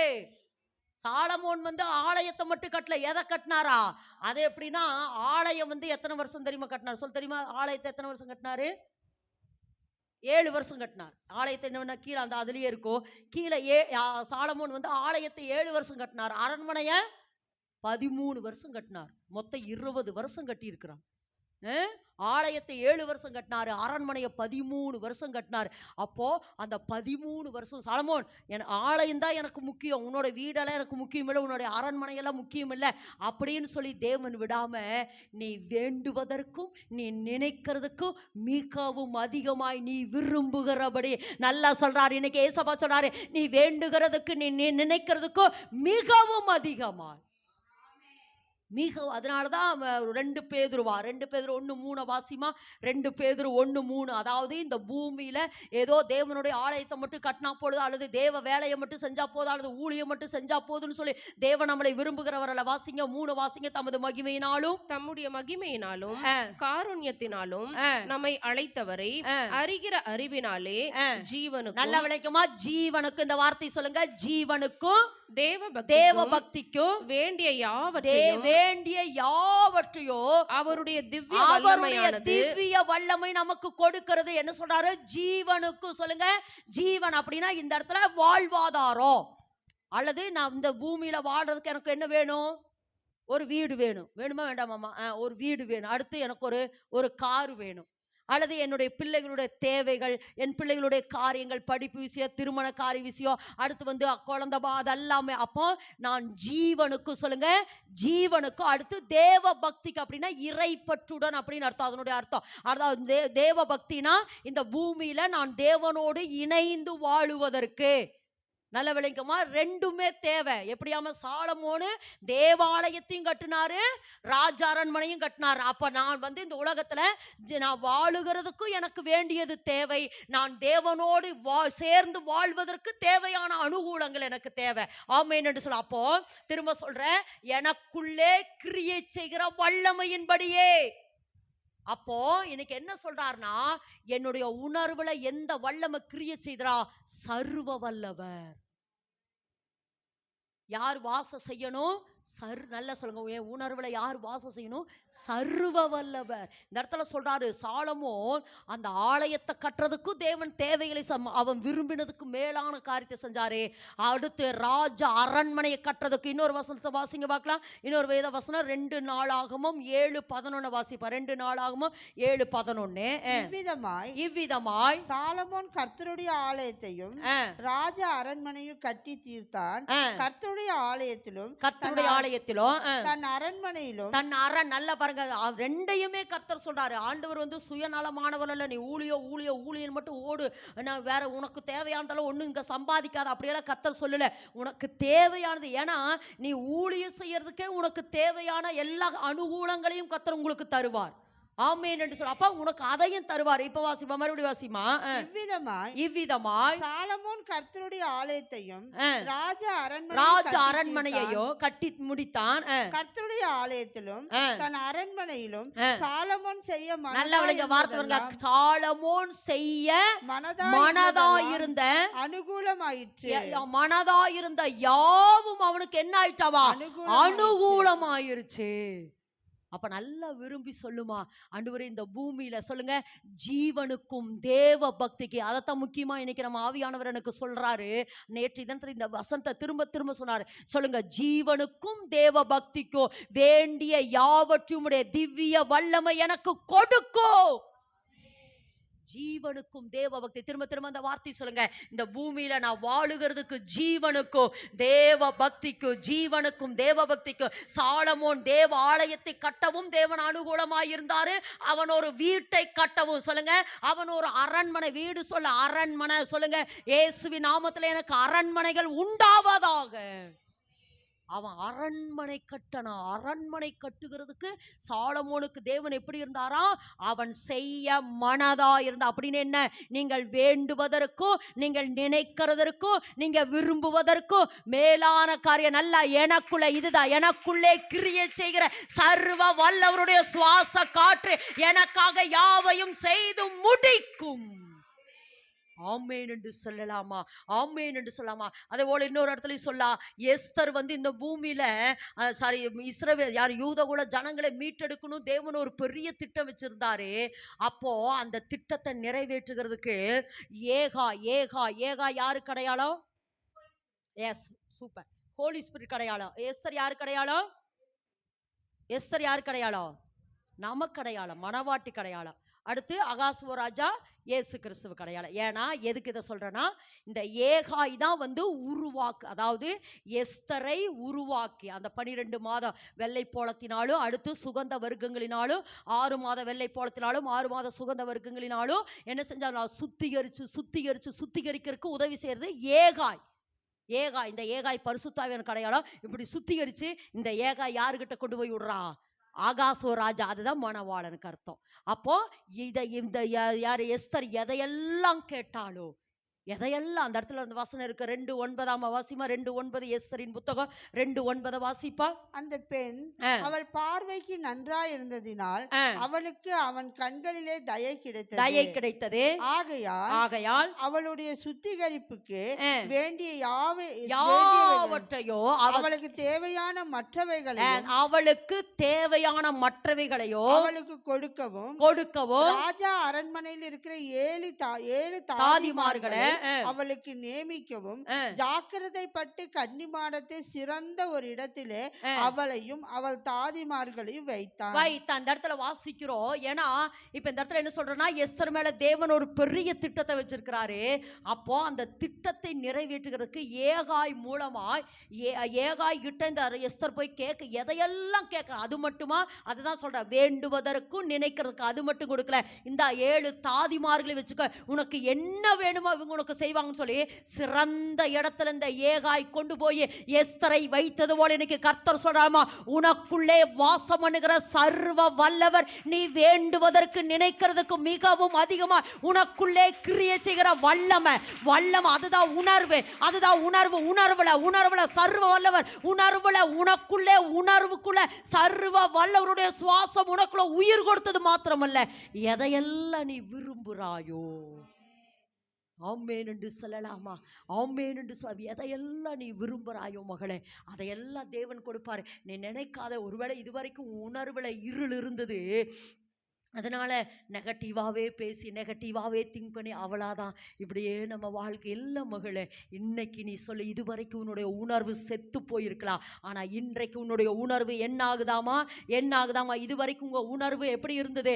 ஒருவேளை இருளுக்குள்ள இருக்கலாம். ஆனா இன்றைய நாளிலிருந்து உங்க உணர்வு, சொல்லுங்க, உங்க உணர்வு உயிர் அடைந்தபடினாலே இந்த உணர்வுக்குள் சர்வ வல்லவர் வேலை செய்யறார். சர்வ வல்லவர் வேலை செய்யறாரு. ஆமேன் என்று சொல்லாமா? அப்ப இனிமேல் நீங்க எப்படி கேட்கணும்னா, இந்த வேத வசனத்தை மனப்பாடம் பண்ணுங்கன்னு போன முறையே நான் உங்களுக்கு சொல்லியிருந்தேன். 2 பேதுரு, ஆமா, இப்ப வாசம் அந்த வசனத்தை மறுபடியும் வாசிமா. இனிமேல் நீங்க இந்த வசனத்தை அடிக்கடி சொல்லணும். வாசிங்க. 2 பேதுரு 1:3 வாசிப்பா. தமது மகிமையினாலும் தம்முடைய மகிமையினாலும் எல்லாரும் வாசிக்கலாமா? தமது மகிமையினாலும் காருண்யத்தினாலும் நம்மை அழைத்தவரை அறிகிற அறிவினாலே நல்ல விளக்கமா, எதுக்காமா? ஜீவனுக்கும். ஜீவன் என்னது? இந்த பூமியில வாழுகிறதுக்கு வாழ்வாதாரம். சொல்லுங்க, வாழ்வாதாரம் அப்படின்னு எப்படி சொல்லப்பட்டிருக்குன்னா, உங்கள் வாதானுடைய மெழுவேற்பு எப்படி இருக்குன்னா, நீங்கள் இந்த பூமியில் வாழ்வதற்கு உண்டான எல்லா தேவைகளும் இருக்கும். ஒருவேளை எனக்கு வீடே இல்லைனாலும் பரவாயில்ல, வீட்டுல எனக்கு சொந்த வீடே இல்லைனாலும் பரவாயில்ல, வீட்டு வாடகை கொடுக்கறதுக்கும் கர்த்தர் அந்த தேவையை சந்திப்பாருமா. அதையும் சொல்ற, ஒருவேளை அதான் வாழ்வாதாரம். அவ்வளவுதான். நீ எனக்கு இந்த பூமியில அது இல்லைங்க இது இல்லைங்க. ஒருவேளை நமக்கு 3ல இருந்து விடுதலை வரணும். என்னென்ன? தரித்திரம், வியாதி, பிசாசின் பிடி. இந்த 3ல இருந்து விடுதலை ஆக்கப்பட்டு நீ சந்தோஷத்தோடும் சமாதானத்தோடும் வாழுகிறதுக்குண்டான எல்லா ஜீவனுக்கும் வாழ்வாதாரம். அதுதான் ஜீவனுக்கும். சொல்லுங்க, ஜீவனுக்கும். அடுத்து என்னது? தேவ பக்தி. இப்ப இது வந்து தேவ பக்திக்குண்டான நேரங்கள். இப்ப உங்களை வந்து நான் இந்த நேரம் நம்மை தேவனோடு இணைய பண்ணுகிற நேரம். ஏன்னா நம்ம இந்த பூமியோட நம்ம வாழ்க்கை முடியாது, எங்கேயும் போகணும். அப்ப பரலோகத்திலையும் போய் அவரோட நான் வாழணும்னா இதுதான் தேவ பக்திக்கு உண்டான நேரம். அப்போ சொல்லுங்க, ஜீவனுக்கும், இந்த வார்த்தை எப்போ நீங்க சொல்லணும், ஜீவனுக்கும் தேவ பக்திக்கும் வேண்டிய யாவற்றையும் எப்படியாமா உம்முடைய திவ்ய வல்லமை. சொல்லுங்க, ஏன்னா உங்களுக்குள்ள எந்த வல்லவர் கிரியை செய்றாரு? சர்வ வல்லவர். அவர் வல்லமையின்படியே திவ்ய வல்லமை. திவ்ய வல்லமைன்னு என்ன அர்த்தம்னா எல்லையற்ற வல்லமை, சொல்லி முடியாத வல்லமை, மனிதனுடைய அறிவுக்கு அப்பாற்பட்ட வல்லமை, மனிதன் எண்ணி பார்க்க முடியாத அளவுக்கு. கர்த்தர் சொல்றார், நீ எண்ணி பார்க்க முடியாத அளவுக்கு அற்புதத்தை செய்யற திவ்ய வல்லமை. அந்த திவ்ய வல்லமை ஜீவனுக்கும் தேவ பக்திக்கு யாவற்றையும் உங்களுக்கு கொடுக்குது மகளே. அதுக்கு ஒரு உதாரணம் சொல்லணும்னா, திவ்ய வல்லமை எப்படி வெளிப்பட்டதுன்னு வாசிப்போம். என்னாகமத்தின் புஸ்தகம் 11:31 வாசிப்பா. 11:30-31 வாசிப்பா. பின்பு மோசேயும் இஸ்ரவேலின் மூப்பரும் பாளையத்திலே வந்து சேர்ந்தார்கள். அப்பொழுது கர்த்தரிடத்திலிருந்து புறப்பட்ட ஒரு காற்று சமுத்திரத்திலிருந்து காடைகளை அடித்து கொண்டு வந்து பாளையத்திலும் பாளையத்தை சுற்றிலும் இந்த பக்கம் ஒரு நாள் பிரயாணப்பட்ட. ஒரு நாள் பிரயாணம். சொல்லுங்க, அதாவது என்னன்னா, அதாவது இஸ்ரவேல் ஜனங்கள் அப்படியே மன்னாவையே சாப்பிட்டு சாப்பிட்டு சலிச்சு போயிடுச்சு. மன்னாவையே சாப்பிட்டு சாப்பிட்டு எங்களுக்கு என்ன ஆயிடுச்சு, கொஞ்சம் அப்படியே என்வி சாப்பிடுறது போல இருக்கு, நான்வெஜ் சாப்பிடணும் போல இருக்குதுன்னு உடனே இவங்க என்ன கேட்குறாங்க? காடைகளை கேட்குறாங்க. காடைகளை கேட்குறாங்க. இவங்க ஜனங்கள் மாத்திரம் எத்தனை லட்சம் ஜனங்கள்? புருஷர்கள் மாத்திரம் 6 லட்சம். புருஷர்கள் மாத்திரம் 6 லட்சம். கிட்டத்தட்ட இவங்க அப்படியே கூட்டி கழிச்சு பார்த்தா 20 லட்சம் சொல்றாங்க. 20 லட்சம் ஜனங்கள். 20 லட்சம் ஜனம். சொல்லுங்கம்மா, 20 லட்சம் ஜனங்களுக்கு தேவையான காடைகளை எப்படியாமா ஒரு நாள் பிரயாணம். எத்தனை நாள் பிரயாணம்? ஒரு நாள். நான் கடந்த நாட்களே கேட்டேன், ஒரு நாள் பிரயாணம் எத்தனை கிலோமீட்டர் நடக்கலாம்? ஒரு சொல்லுங்க, வயசானவங்க நடந்தா 5 கிலோமீட்டர், கொஞ்சம் நல்லா ஸ்பீடா நடக்கிறவங்க 10 கிலோமீட்டர். சொல்லுங்க, 10 கிலோமீட்டர் ஒரு நாள் நடந்தா எடுப்பேன்னா ஒரு 10 முடியுமா? முடியாத 10 கிலோமீட்டர் நடக்கலாம். ஒரு 10 கிலோமீட்டர். அப்ப சொல்லுங்க, இந்த பக்கம் 10 கிலோமீட்டர் காடை குமிஞ்சு கிடக்குதாம 2 முழம் உயரத்துக்கு. இப்படி திரும்பினா இங்க ஒரு 2 முழம் 10 கிலோமீட்டர் ஒரு நாள் பிரயாணத்தினுடைய தூரத்துல காடைகள் 10 கிலோமீட்டர் பக்கம் என்ன செய்தாமா அப்படியே காளைகள் குமிஞ்சு கிடக்குது. இது எதுக்கு சொல்றேன்னா, நீ வேண்டுவதற்கும் நீ நினைக்கிறதற்கும் மிகவும் அதிகமாய் உனக்குள்ளே கிரியை செய்கிற திவ்ய வல்லமை. திவ்ய வல்லமை, திவ்ய வல்லமை, திவ்ய வல்லமை. நீங்க வேண்டுவதற்கு நினைக்கிறதுக்கும் மேலான காரியத்தை. திரும்ப சொல்ற மகளே, இப்படியே வாழ்க்கை முடிஞ்சிரும் சொல்லாத. நீ வாழ்வாதாரம் நீங்களுடைய ஜீவனுக்கும் அடுத்து நல்லா சொல்லுங்க, ஜீவனுக்கும் தேவ பக்திக்கும் வேண்டிய யாவற்றையும் உம்முடைய திவ்ய வல்லமை கொடுக்கிறது. அப்ப இஸ்ரவேல் ஜனங்கள், அப்பா எங்களுக்கு ஒரு காடை கிடைச்சாலும் கூட போதும். எப்படியாமா? ஒரு காடை கிடைச்சாலும் கூட எங்களுக்கு போது அப்படின்னு இவங்க நினைச்சிருக்கலாம். ஆனா அந்த இடத்துல வாசிக்கிறோம் 20. நினைச்சு பாருங்க. அப்படி இதுதான் அப்படியே சும்மா சொல்லியார். ஆனா அதை இமேஜ் பண்ணி பாருங்களேன். 20 லட்சம் ஜனங்களுக்கு தேவையான காடைகள் இந்த பக்கம் ஒரு 10 கிலோமீட்டர் தூரத்துல குமிஞ்சு கிடக்குது, இந்த பக்கம் 10 கிலோமீட்டர் தூரத்துல, இந்த பக்கம் அந்த பக்கம் ஒரு நாள் பிரயாண தூரத்துல அத்தனை காடை. மகளே, நீ ஆராதிக்கிற உன் தேவன் சாதாரணமானவர் அல்ல மகளே, சாதாரணமானவர் அல்ல. உன்னுடைய ஜீவனுக்கும் தேவ பக்திக்கு வேண்டிய யாவற்றையும் அவருடைய திவ்ய வல்லமை கொடுத்து கொடுத்து போதாண்டவரே, போதாண்டவரே, போதாண்டவரே, போதாண்டவரே. யாக்கோபை குறித்து வாசிக்கிற பொழுது, அவன் யோர்தானை கடக்கிற பொழுது எப்படி கடந்தார் என்று சொல்றாரு, கோலும் கையுமாக. ஆனா அவர் திரும்பி வருகிற பொழுது 2 பரிவாரங்கள். 2 பரிவாரம். ஏசா வந்து கேட்கிறாரு, எப்பா நான் உனக்கு ஏதாவது உதவி செய்யணுமா, ஏதாவது உனக்கு வேணுமா அப்படிங்கிற பொழுது யாக்கோபு சொல்றார், வேணாம் வேணாம், எனக்கு வேண்டியதெல்லாம் இருக்கிறது. அப்படி சொல்லுமா, ஒரு நாள் வரப்போகுது. சொல்லுமா சொல்லுமா சொல்லுமா விசுவாசத்தோட. ஆமா, உனக்கு வேண்டியதெல்லாம் தேவன் உனக்கு தருவாருமா.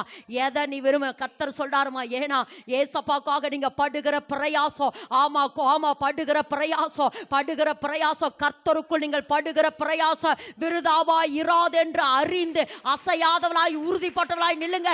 ஏனெனில் நீங்கள் ஆராதிக்கிற தேவன் கல்லல்ல, மண்ணல்ல, மரமல்ல. நீங்கள் ஆராதிக்கிற தேவன் மனுஷன் அல்ல. வானத்தையும் பூமியை உண்டாக்கின தேவாதி தேவனிடத்திலிருந்து உங்களுக்கு ஒத்தாசை வரும். ஆமென் என்று சொல்லலாமா? சொல்லுமா, ஜீவனுக்கும் தேவ பக்திக்கு வேண்டிய யாவற்றையும் உம்முடைய திவ்ய வல்லமை.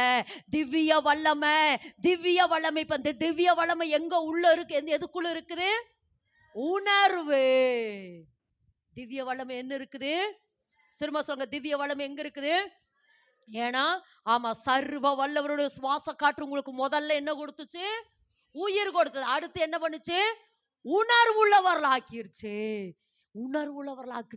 அப்ப அந்த உணர்வு எப்படின்னா, என் தேவன் சாதாரணமானவர் அல்ல. நீங்க வேதத்தை வாசிக்க தேவன் இப்படிப்பட்ட அற்புதத்தை செஞ்சார். இப்படி அந்த உணர்வு உயிரடையுது பாருங்க. திவ்ய வல்லமை. இந்த இடத்துல வாசிக்கிறது போல இஸ்ரவேல் ஜனங்களுக்கு வேண்டிய காடைகளை தேவன் இப்படி குமிய பண்ணுவார் என்றால் 40 வருஷம் பரலோகம் அவங்களுக்கு என்ன சொல்லுச்சு? ஃபுட்டு கொடுத்ததுங்க.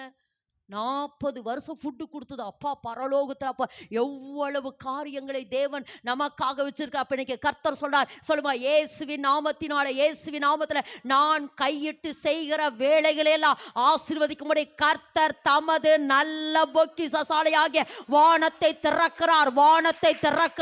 நானோ கடன் வாங்காதிருப்பேன், மற்றவளுக்கு கடன் கொடுப்பேன். கர்த்தர் தமது நல்ல பொக்கிஷசாலையாகிய வானத்தை திறக்கிறார்.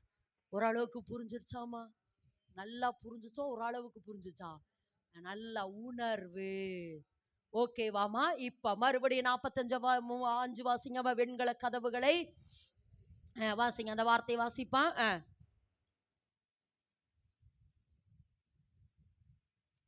வேகமா. வெண்கல கதவுகளை உடைத்து இரும்பு தாழ்பால்களை முறித்து அந்தகாரத்தில் இருக்கிற பொக்கிஷங்களையும் ஒளிப்பீடத்தில் இருக்கிற புதையல்களையும் உனக்கு கொடுப்பேன். நான் என் தாசனாகிய யாக்கோபின். போதுமா. அதுதான் முக்கியமான வசனம். அவ்வளவுதான். வெண்கல கதவுகளை உடைத்து இருப்பு தாழ்பால்களை முறித்து அந்தகாரத்தில் இருக்கிற பொக்கிஷங்களையும் ஒளிபீடத்தில் இருக்கிற புதையல். அந்த புதையல் என்றால் ஞானம். ஞானத்தோடு உணர்வுள்ள இருதயம்.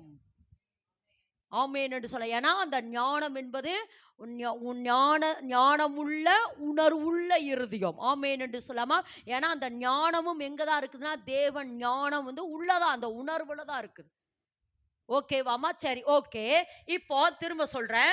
இப்போ இதுவரைக்கும் என்னுடைய இருதயம், இதுக்கு முன்னாடி என்னுடைய இருதயமாகிய பொக்கிஷம் யார் கையில் இருந்தது?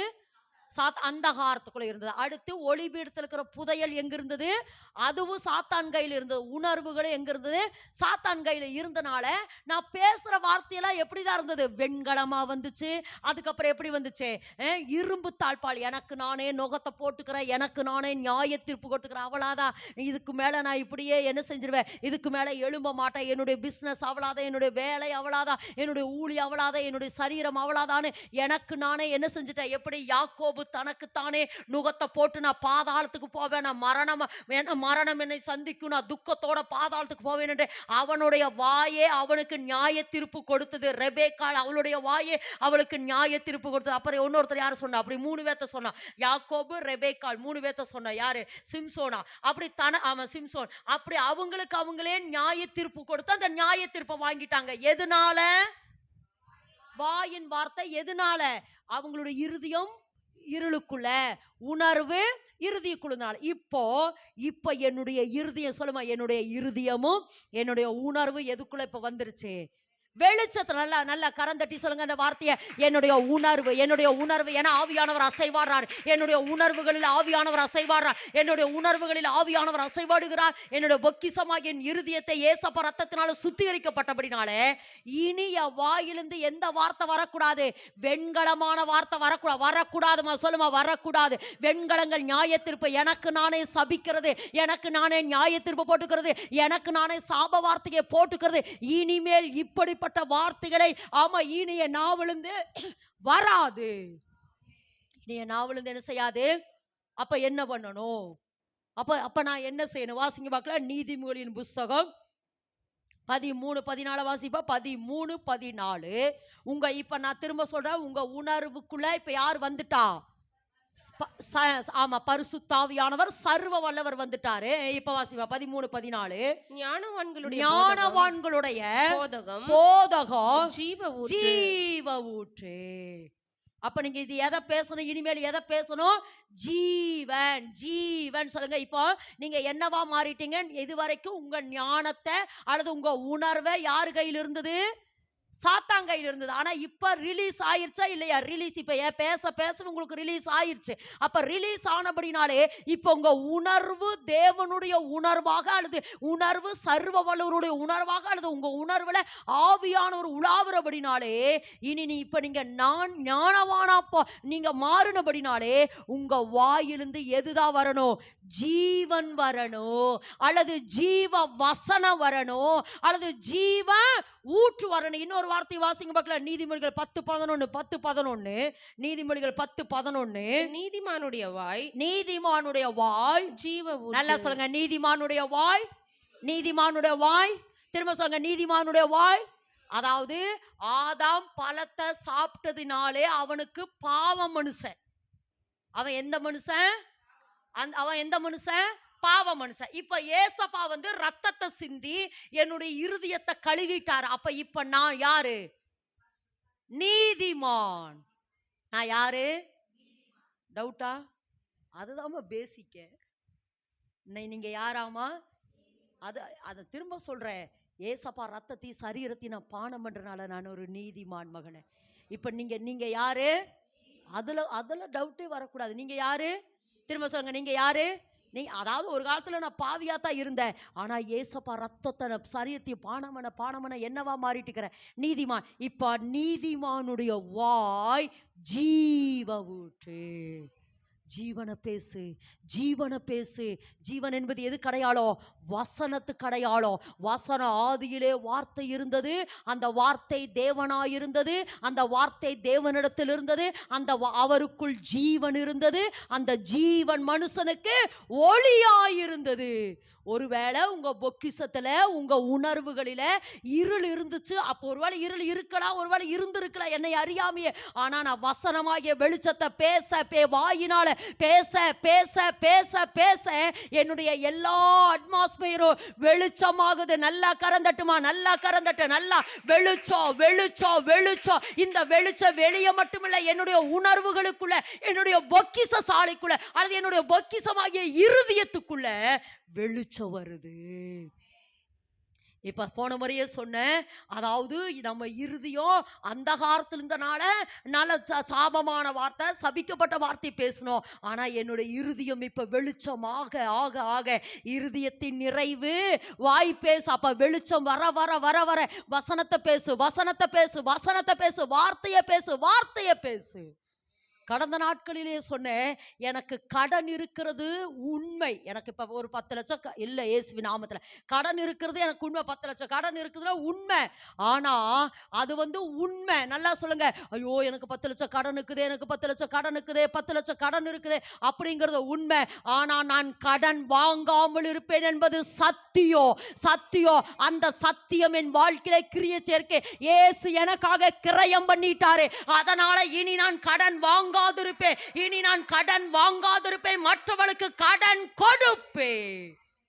வியாதி என் சரீரத்தில் இருக்கிறது உண்மை, டேப்லெட் நான் சாப்பிடுறது உண்மை. ஆனா இந்த வியாதி என்னை மேற்கொள்ளாது, மரணமானது ஜீவனாலே விழுங்கப்படும் என்பது சத்தியம். அந்த சத்தியத்தினால இப்ப நான் வாழுறேன். என் அட்மாஸ்பியர் எப்படி வேணாலும் இருக்கலாம், ஆனா ஏசப்பா எனக்கு கிரயம் செய்திருக்கிறார். அது சத்தியம். அதை பேசு மகளே, அதை பேசு. எனக்கு இப்ப வீடு இல்லை, உண்மைதான். ஆனா சத்தியம் என்ன தெரியுமா சொல்லுது? வசனம் என்ன தெரியுமா சொல்லுது? தனிமையானவர்களுக்கு வீடு வாசல் ஏற்படுத்தி கொடுப்பார். கர்த்தர் வீட்டை கட்டாராகில். அப்படின்னா கர்த்தர் வீட்டை எனக்கு கட்டுவார். தனிமையான எனக்கு வீடு வாசலை கர்த்தர் எனக்கு ஏற்படுத்தி கொடுப்பார். இது சத்தியம். நான் ஏற்கனவே சொல்லியிருக்கிறேன், வசனத்தை பேச பேச ஆவியானவர் சிருஷ்டிக்கிறவர். ஏனெனில் வேதத்துல வாசிக்கிறோம், பூமியானது ஒழுங்கின்மையும் வெறுமையும் ஆழத்தின் மேல் இருள் இருந்தது, வெளிச்சம் உண்டாக கடவது என்று சொன்ன பொழுது அங்க வெளிச்சம் உண்டாயிட்டு, சூரியன் சந்திரன் உண்டாக கடவது என்பது, ஆமா, நட்சத்திரங்களை உண்டாகட்டும் என்று சொன்ன பொழுது அங்கே உண்டானது. அந்த இடத்துல 7 இருக்கும். இதெல்லாம் நீங்க எது உங்களுக்கு தேவையோ அதை சொல்லிருங்க. அதாவது பிறப்பிக்க கடவது, பெருக கடவது, முளைப்பிக்க கடவது, உண்டாக கடவது, ஜெனிப்பிக்க கடவது, அப்படின்னு அந்த இடத்துல 7 காரியம் இருக்கு. பெருக கடவது, அப்படி எது உங்களுக்கு எது தேவையோ அதை அங்க சொல்லுங்க. என் வீட்டுக்குள், ஏன்னா வேதத்தில் ஒரு வசனம் இருக்கு, என் வீட்டுக்குள் இருக்காது. வசனம் எப்படி இருக்குன்னா, சமாதானம் முளைப்பிக்க கடவுள். அப்ப சொல்லு, இயேசுவின் நாமத்துல என் வீட்டுக்குள்ள சமாதானம் முளைக்கட்டும். சொல்லுமா, என் வீட்டுக்குள்ள சமாதானம் முளைக்கட்டும். வேண்டாத உறவுகள் இயேசுவின் நாமத்துல பிரிய கடவுது. என் வீட்டுக்குள் லட்சங்களாய் கோடிகளாய் பெருக கடவுது. என் பிள்ளைக்குள், ஆமா, கர்த்தருடைய வசனம் ஜெனிப்பிக்க கடவுது. அப்படி அந்த அந்த 7 இருக்கு அந்த காரியம். ஒருவேளை உங்களுக்கு அது தேவைன்னா யூடியூப்ல போய் நீங்க யூடியூப்ல ஹார்ட் ஆஃப் ஜீசஸ் என்கிற அந்த யூடியூப்ல போய் பார்த்தீங்கன்னா, அதாவது புது சிருஷ்டியும் புது படைப்பும், அந்த நீங்க அந்த ஆதியாகமம் 1ஆம் அதிகாரம் உள்ள நமக்குள்ளதான் நடக்கிற வேலை. அந்த வெளிச்சம் பிரிக்கிறது, விதை இயேசு கிறிஸ்து விதை, சூரியன் சந்திரன் எல்லாம் படைச்சு கடைசியில் தேவசாயில வந்து நிப்பார். அது நமக்குள்ள வந்துடணும். நீங்க அந்த புது சிருஷ்டியும் புது படைப்பும் ஒரு தலைப்புல நான் பேசியிருப்பேன் ஏசப்பா கிருபையினால். சரி, ஓகே. இப்போ என்ன சொல்ல வரார்னா, இன்னைக்கு என்ன சொல்ல வரார்னா, அப்ப இன்னைக்கு கர்த்தர் சொல்றார், வார்த்தை சொல்லுங்க. இதுவரைக்கும் நான் எதுக்குள்ள இருந்த, இருளுக்குள்ள இருந்தனால என் வார்த்தை சாபமான வார்த்தையா வந்துச்சு. ஆனா இப்ப நான் வெளிச்சத்தின் பிள்ளையா, என்னுடைய, ஆமா, பொக்கிசமும் என்னுடைய உணர்வுகளும் வெளிச்சமாய் மாறினபடினால நான் பேசுகிற வார்த்தையின் படியே கர்த்தர் செய்வார்மா. நல்லா கறந்தட்டு, நீ என்ன சொல்றையோ, நீ என்ன சொல்றையோ, என்ன சொல்றையோ, என்ன சொல்றையோ, வார்த்தை வார்த்தை வார்த்தை வார்த்தை. அதாவது சாலமோட்டி சொல்வார் பாருங்க, 1 ராஜாக்கள், ஆமா, 1 ராஜாக்கள் 3ஆம் அதிகாரம் 12-13 வாசிங்க. 12-13 வேகமா. 12-13. உன் வார்த்தைகளின்படியே, உன் வார்த்தையின்படியே. அதாவது இருங்க, சாலமோன் கேட்கிறாரு, எனக்கு என்ன வேணும்? ஞானமுள்ள இருதயம் வேணும். என்ன கேட்கிறாரு?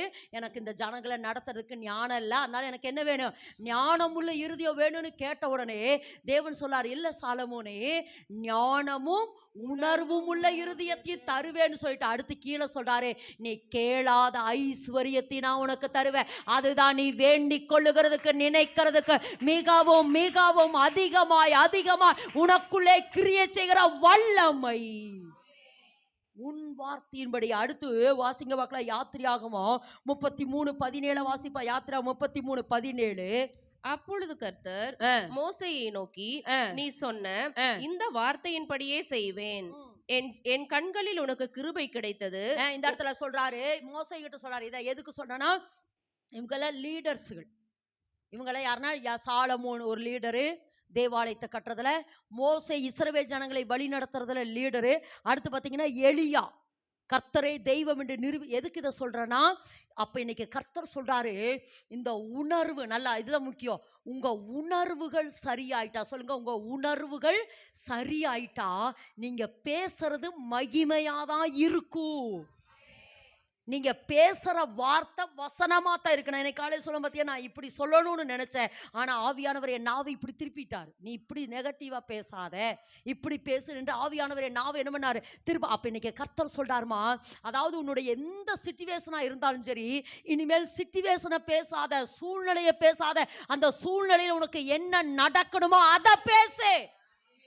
கடனுக்குதுன்னு பேசாதீங்க. இல்ல இல்ல, தேவன் என்னுடைய கடனை அடைக்கிறார். லட்சங்கள் என்னை நோக்கி வருது, கோடிகள் என்னை நோக்கி வருது. அந்த சூழ்நிலையில பேசு. வியாதி இருக்குன்னு பேசாத. இல்ல இல்ல, அவருடைய தழும்புகளால் நான் சுகமானேன் என்று பேசு. ஒருவேளை வாதை இருக்கா? இல்ல இல்ல, வாதை என் கூடாரத்தை அணுகாது.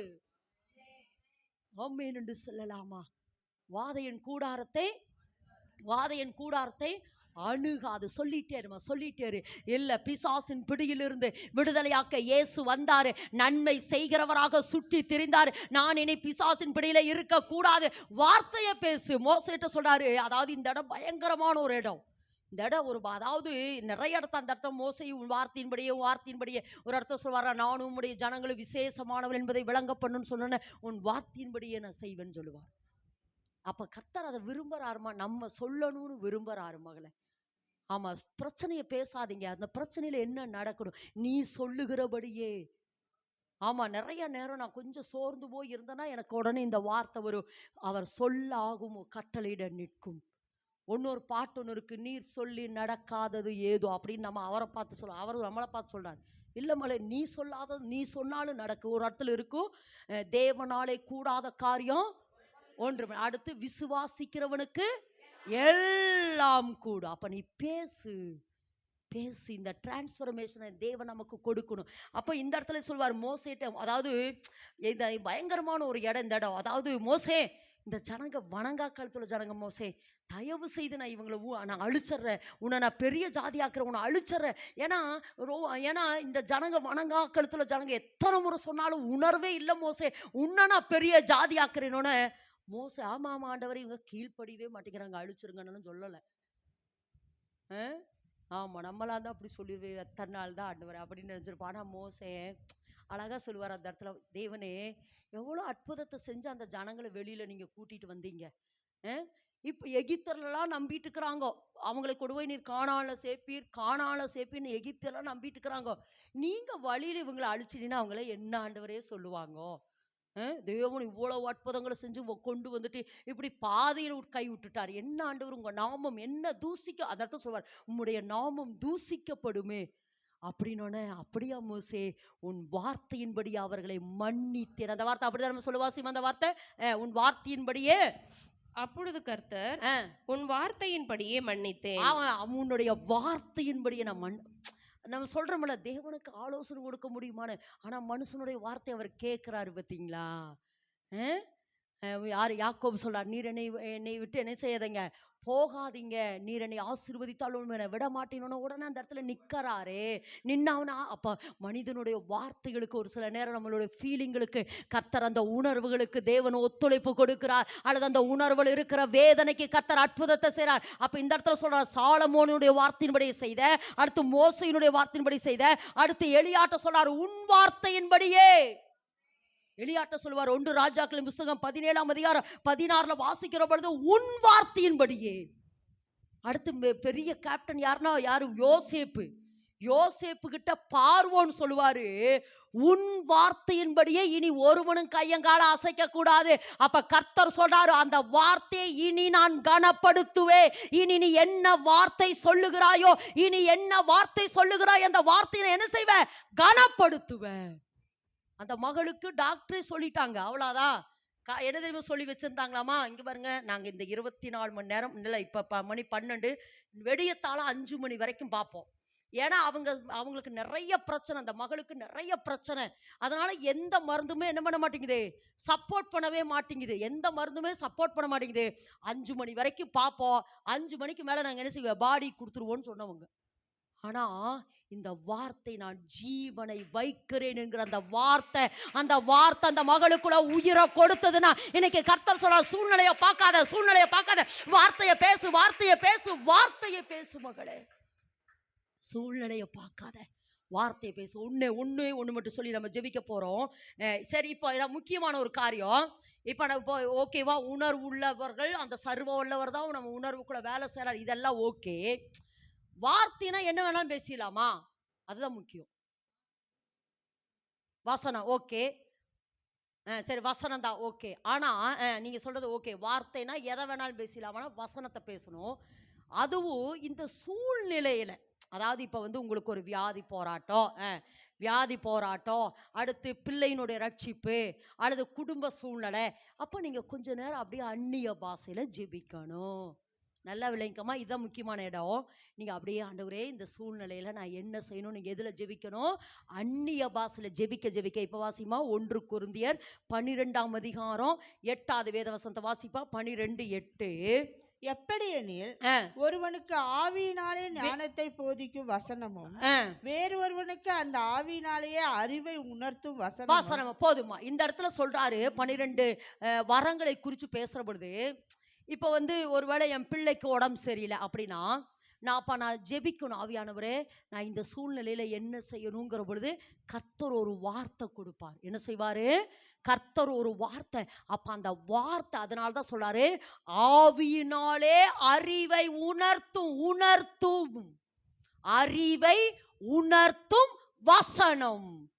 அப்ப அந்த வசனம் என்ன சொல்லுதோ அந்த சூழ்நிலையில அப்படியே அந்த வசனத்தை பேச பேச பேச பேச, நீங்க எதை பேசுகிறீங்களோ, அது திரும்ப சொல்றேன், அது உங்களால வந்ததல்ல. அது என்ன சொல்றது அப்படின்னா, நீங்களா யோசிச்சது இல்ல. நீங்க ஜெபிக்கிற பொழுது ஆவியானவர் சொன்ன வசனமா இருக்கிறபடினாலே, அவர் சொல்லியபடியே அந்த வார்த்தையை நிலை நிறுத்துவார். ஆமென் என்று சொல்லாமா? அதனால தான் சொல்றாரு, அறிவை உணர்த்துறார். உள்ள அந்த வசனம் வரும். நீங்க ஒரு பிரச்சனைக்கு நடுவுல ஜெபிக்கிற பொழுது உள்ள ஒரு வசனம் வரும். அல்லது நீங்க கேளுங்க, இந்த சூழ்நிலையில நான் எப்படி ஜெபிக்கணுங்கிற பொழுது உங்களுக்குள்ளிருந்து வசனம் வரும். ஏன்னா அந்த அளவுக்கு நீங்க எல்லாம் டிரான்ஸ்ஃபர்மேஷன் ஆயிட்டீங்கம்மா. அதெல்லாம் நீங்க வந்துட்டீங்க, ஆவியில அதெல்லாம் வந்துட்டீங்க. அப்ப இன்னைக்கு கர்த்தர் சொல்லாரு, அந்த வசனத்தை இல்லையா, ஒருவேளை உங்களுக்கு தெரியல, நீங்க போய் ஒரு ஊழியக்காரட்ட ஜெபிக்கிறீங்க. அப்ப ஜெபிக்கிற பொழுது ஒரு வசனத்தை கர்த்தர் சொல்லுவாரு. அதாவது அவர் தான் சொல்றாரு அப்படிங்கறது எப்படி கண்டுபிடிக்க முடியும்னா, திரும்ப திரும்ப அந்த வசனம் வரும். திரும்ப திரும்ப அதே வார்த்தையை சொல்லுவாரு. திரும்ப திரும்ப அந்த காரியத்தை சொல்லுவார். திரும்ப திரும்ப நான் ஒரு காரியத்தை டக்குன்னு இதை செஞ்சு முடிக்கணும்னு ஒரு 2-3 வாரத்துக்கு முன்னாடி ரொம்ப நான் என்ன செஞ்சேன்னா, பிரயாசப்பட்டுட்டே இருந்தேன். ஏசப்பாட்ட சொன்னார். திரும்ப திரும்ப ஒரு ஊழியக்கார் மூலமா பேசினாரு, இன்னொரு ஊழியக்கார் மூலமா பேசினார், வசனத்தின் மூலமா என்கிட்ட பேசினார். நீ அவசரப்படாத, இந்த விஷயத்துல நீ அவசரப்படாத, இன்னும் கொஞ்சம் பொறுமையார் அப்படின்ட்டு ஒரு வார்த்தை சொன்னாரு. என்ன சொன்னார்னா, ஆபிரகாம் சந்ததி வேணும்னு அவசரப்பட்டனால தான் யாரை போய் பிடிச்சுக்கிட்டான்? ஆகாரம் பிடிச்சி இன்னைக்கு வரைக்கும் தலைவலி. இன்னைக்கு வரைக்கும் அந்த தலைவலி இருக்குது. அதனால அவசரப்பட்டேன்னா ஏதாவது இஸ்மவேல் உள்ள வந்துருவா. எப்படியாமா? ஏதாவது ஒரு இஸ்மவேல் உள்ள வந்துட்டான்னு என்ன பண்றது? அதனால நீ என்ன செய்யாத, அவசரப்படாத, கொஞ்சம் பொறுமையார். இதுதான் ஆவியானவர் நடத்துதல். ஆமென். அப்ப அந்த ஆவியானவருக்குள்ள, அப்ப இன்னைக்கு ஆவியானவர் என்ன சொல்றாருன்னா, உள் உணர்வுல யார் அசைவாடணும்? சர்வ வல்லவர் பரிசுத்த ஆவியானவர், சர்வ வல்லவர் எனக்கு உயிர் கொடுத்து உணர்வுள்ளவராக்கி, நான் என்னுடைய சூழ்நிலையில வசனத்தை ஆவியானவர் கொடுக்க கொடுக்க கொடுக்க, அதை பேச பேச என்னுடைய எல்லா சூழ்நிலைகளையும் மாற்றுகிறார். எல்லாரும் அப்படி இருக்கிற இடத்துல எழும்பி நிற்கலாமா? எல்லாரும் அப்படி இருக்கிற இடத்துல எழும்பி நின்று, இன்னைக்கு என்ன தராண்டுவரே, உணர்வின் பூரண நிச்சயம். உணர்வின் கொலைசை 2:2 இருக்கு. இதை வச்சுதான் என்கிட்ட ஆரம்பிச்சார். இந்த ஒரு நாள் போன கரெக்டா நித்திய ஜீவன் கூடுகிற அந்த அதிகாலையில் நான் எழும்புறேன். அதிகாலையில் எழும்புறப்ப இந்த வசனத்தை சொல்லிட்டே எழுப்புறாரு. உணர்வின் பூரண நிச்சயம் அப்படின்னு. நான் அதைத்தான் பேசுவார்னா ஒருவேளை கர்த்தர் சித்தமான அடுத்த வாரம் அப்படின்னா என்னங்கிறத தியானிக்க போறோம். ஆனா இன்னைக்கு கர்த்தர் சொல்றாரு, உணர்வு. சொல்லுங்க, உணர்வுள்ளவர்களாக்கு என்னைய கர்த்தர் இன்னைக்கு என்ன செஞ்சிருக்கிறாரு? உணர்வுள்ளவர்களாக்கி இருக்கிறார். எத்தனை பேருக்கு அந்த உணர்வு வந்துருச்சு? எத்தனை பேருக்கு? ஆமா, அந்த உணர்வு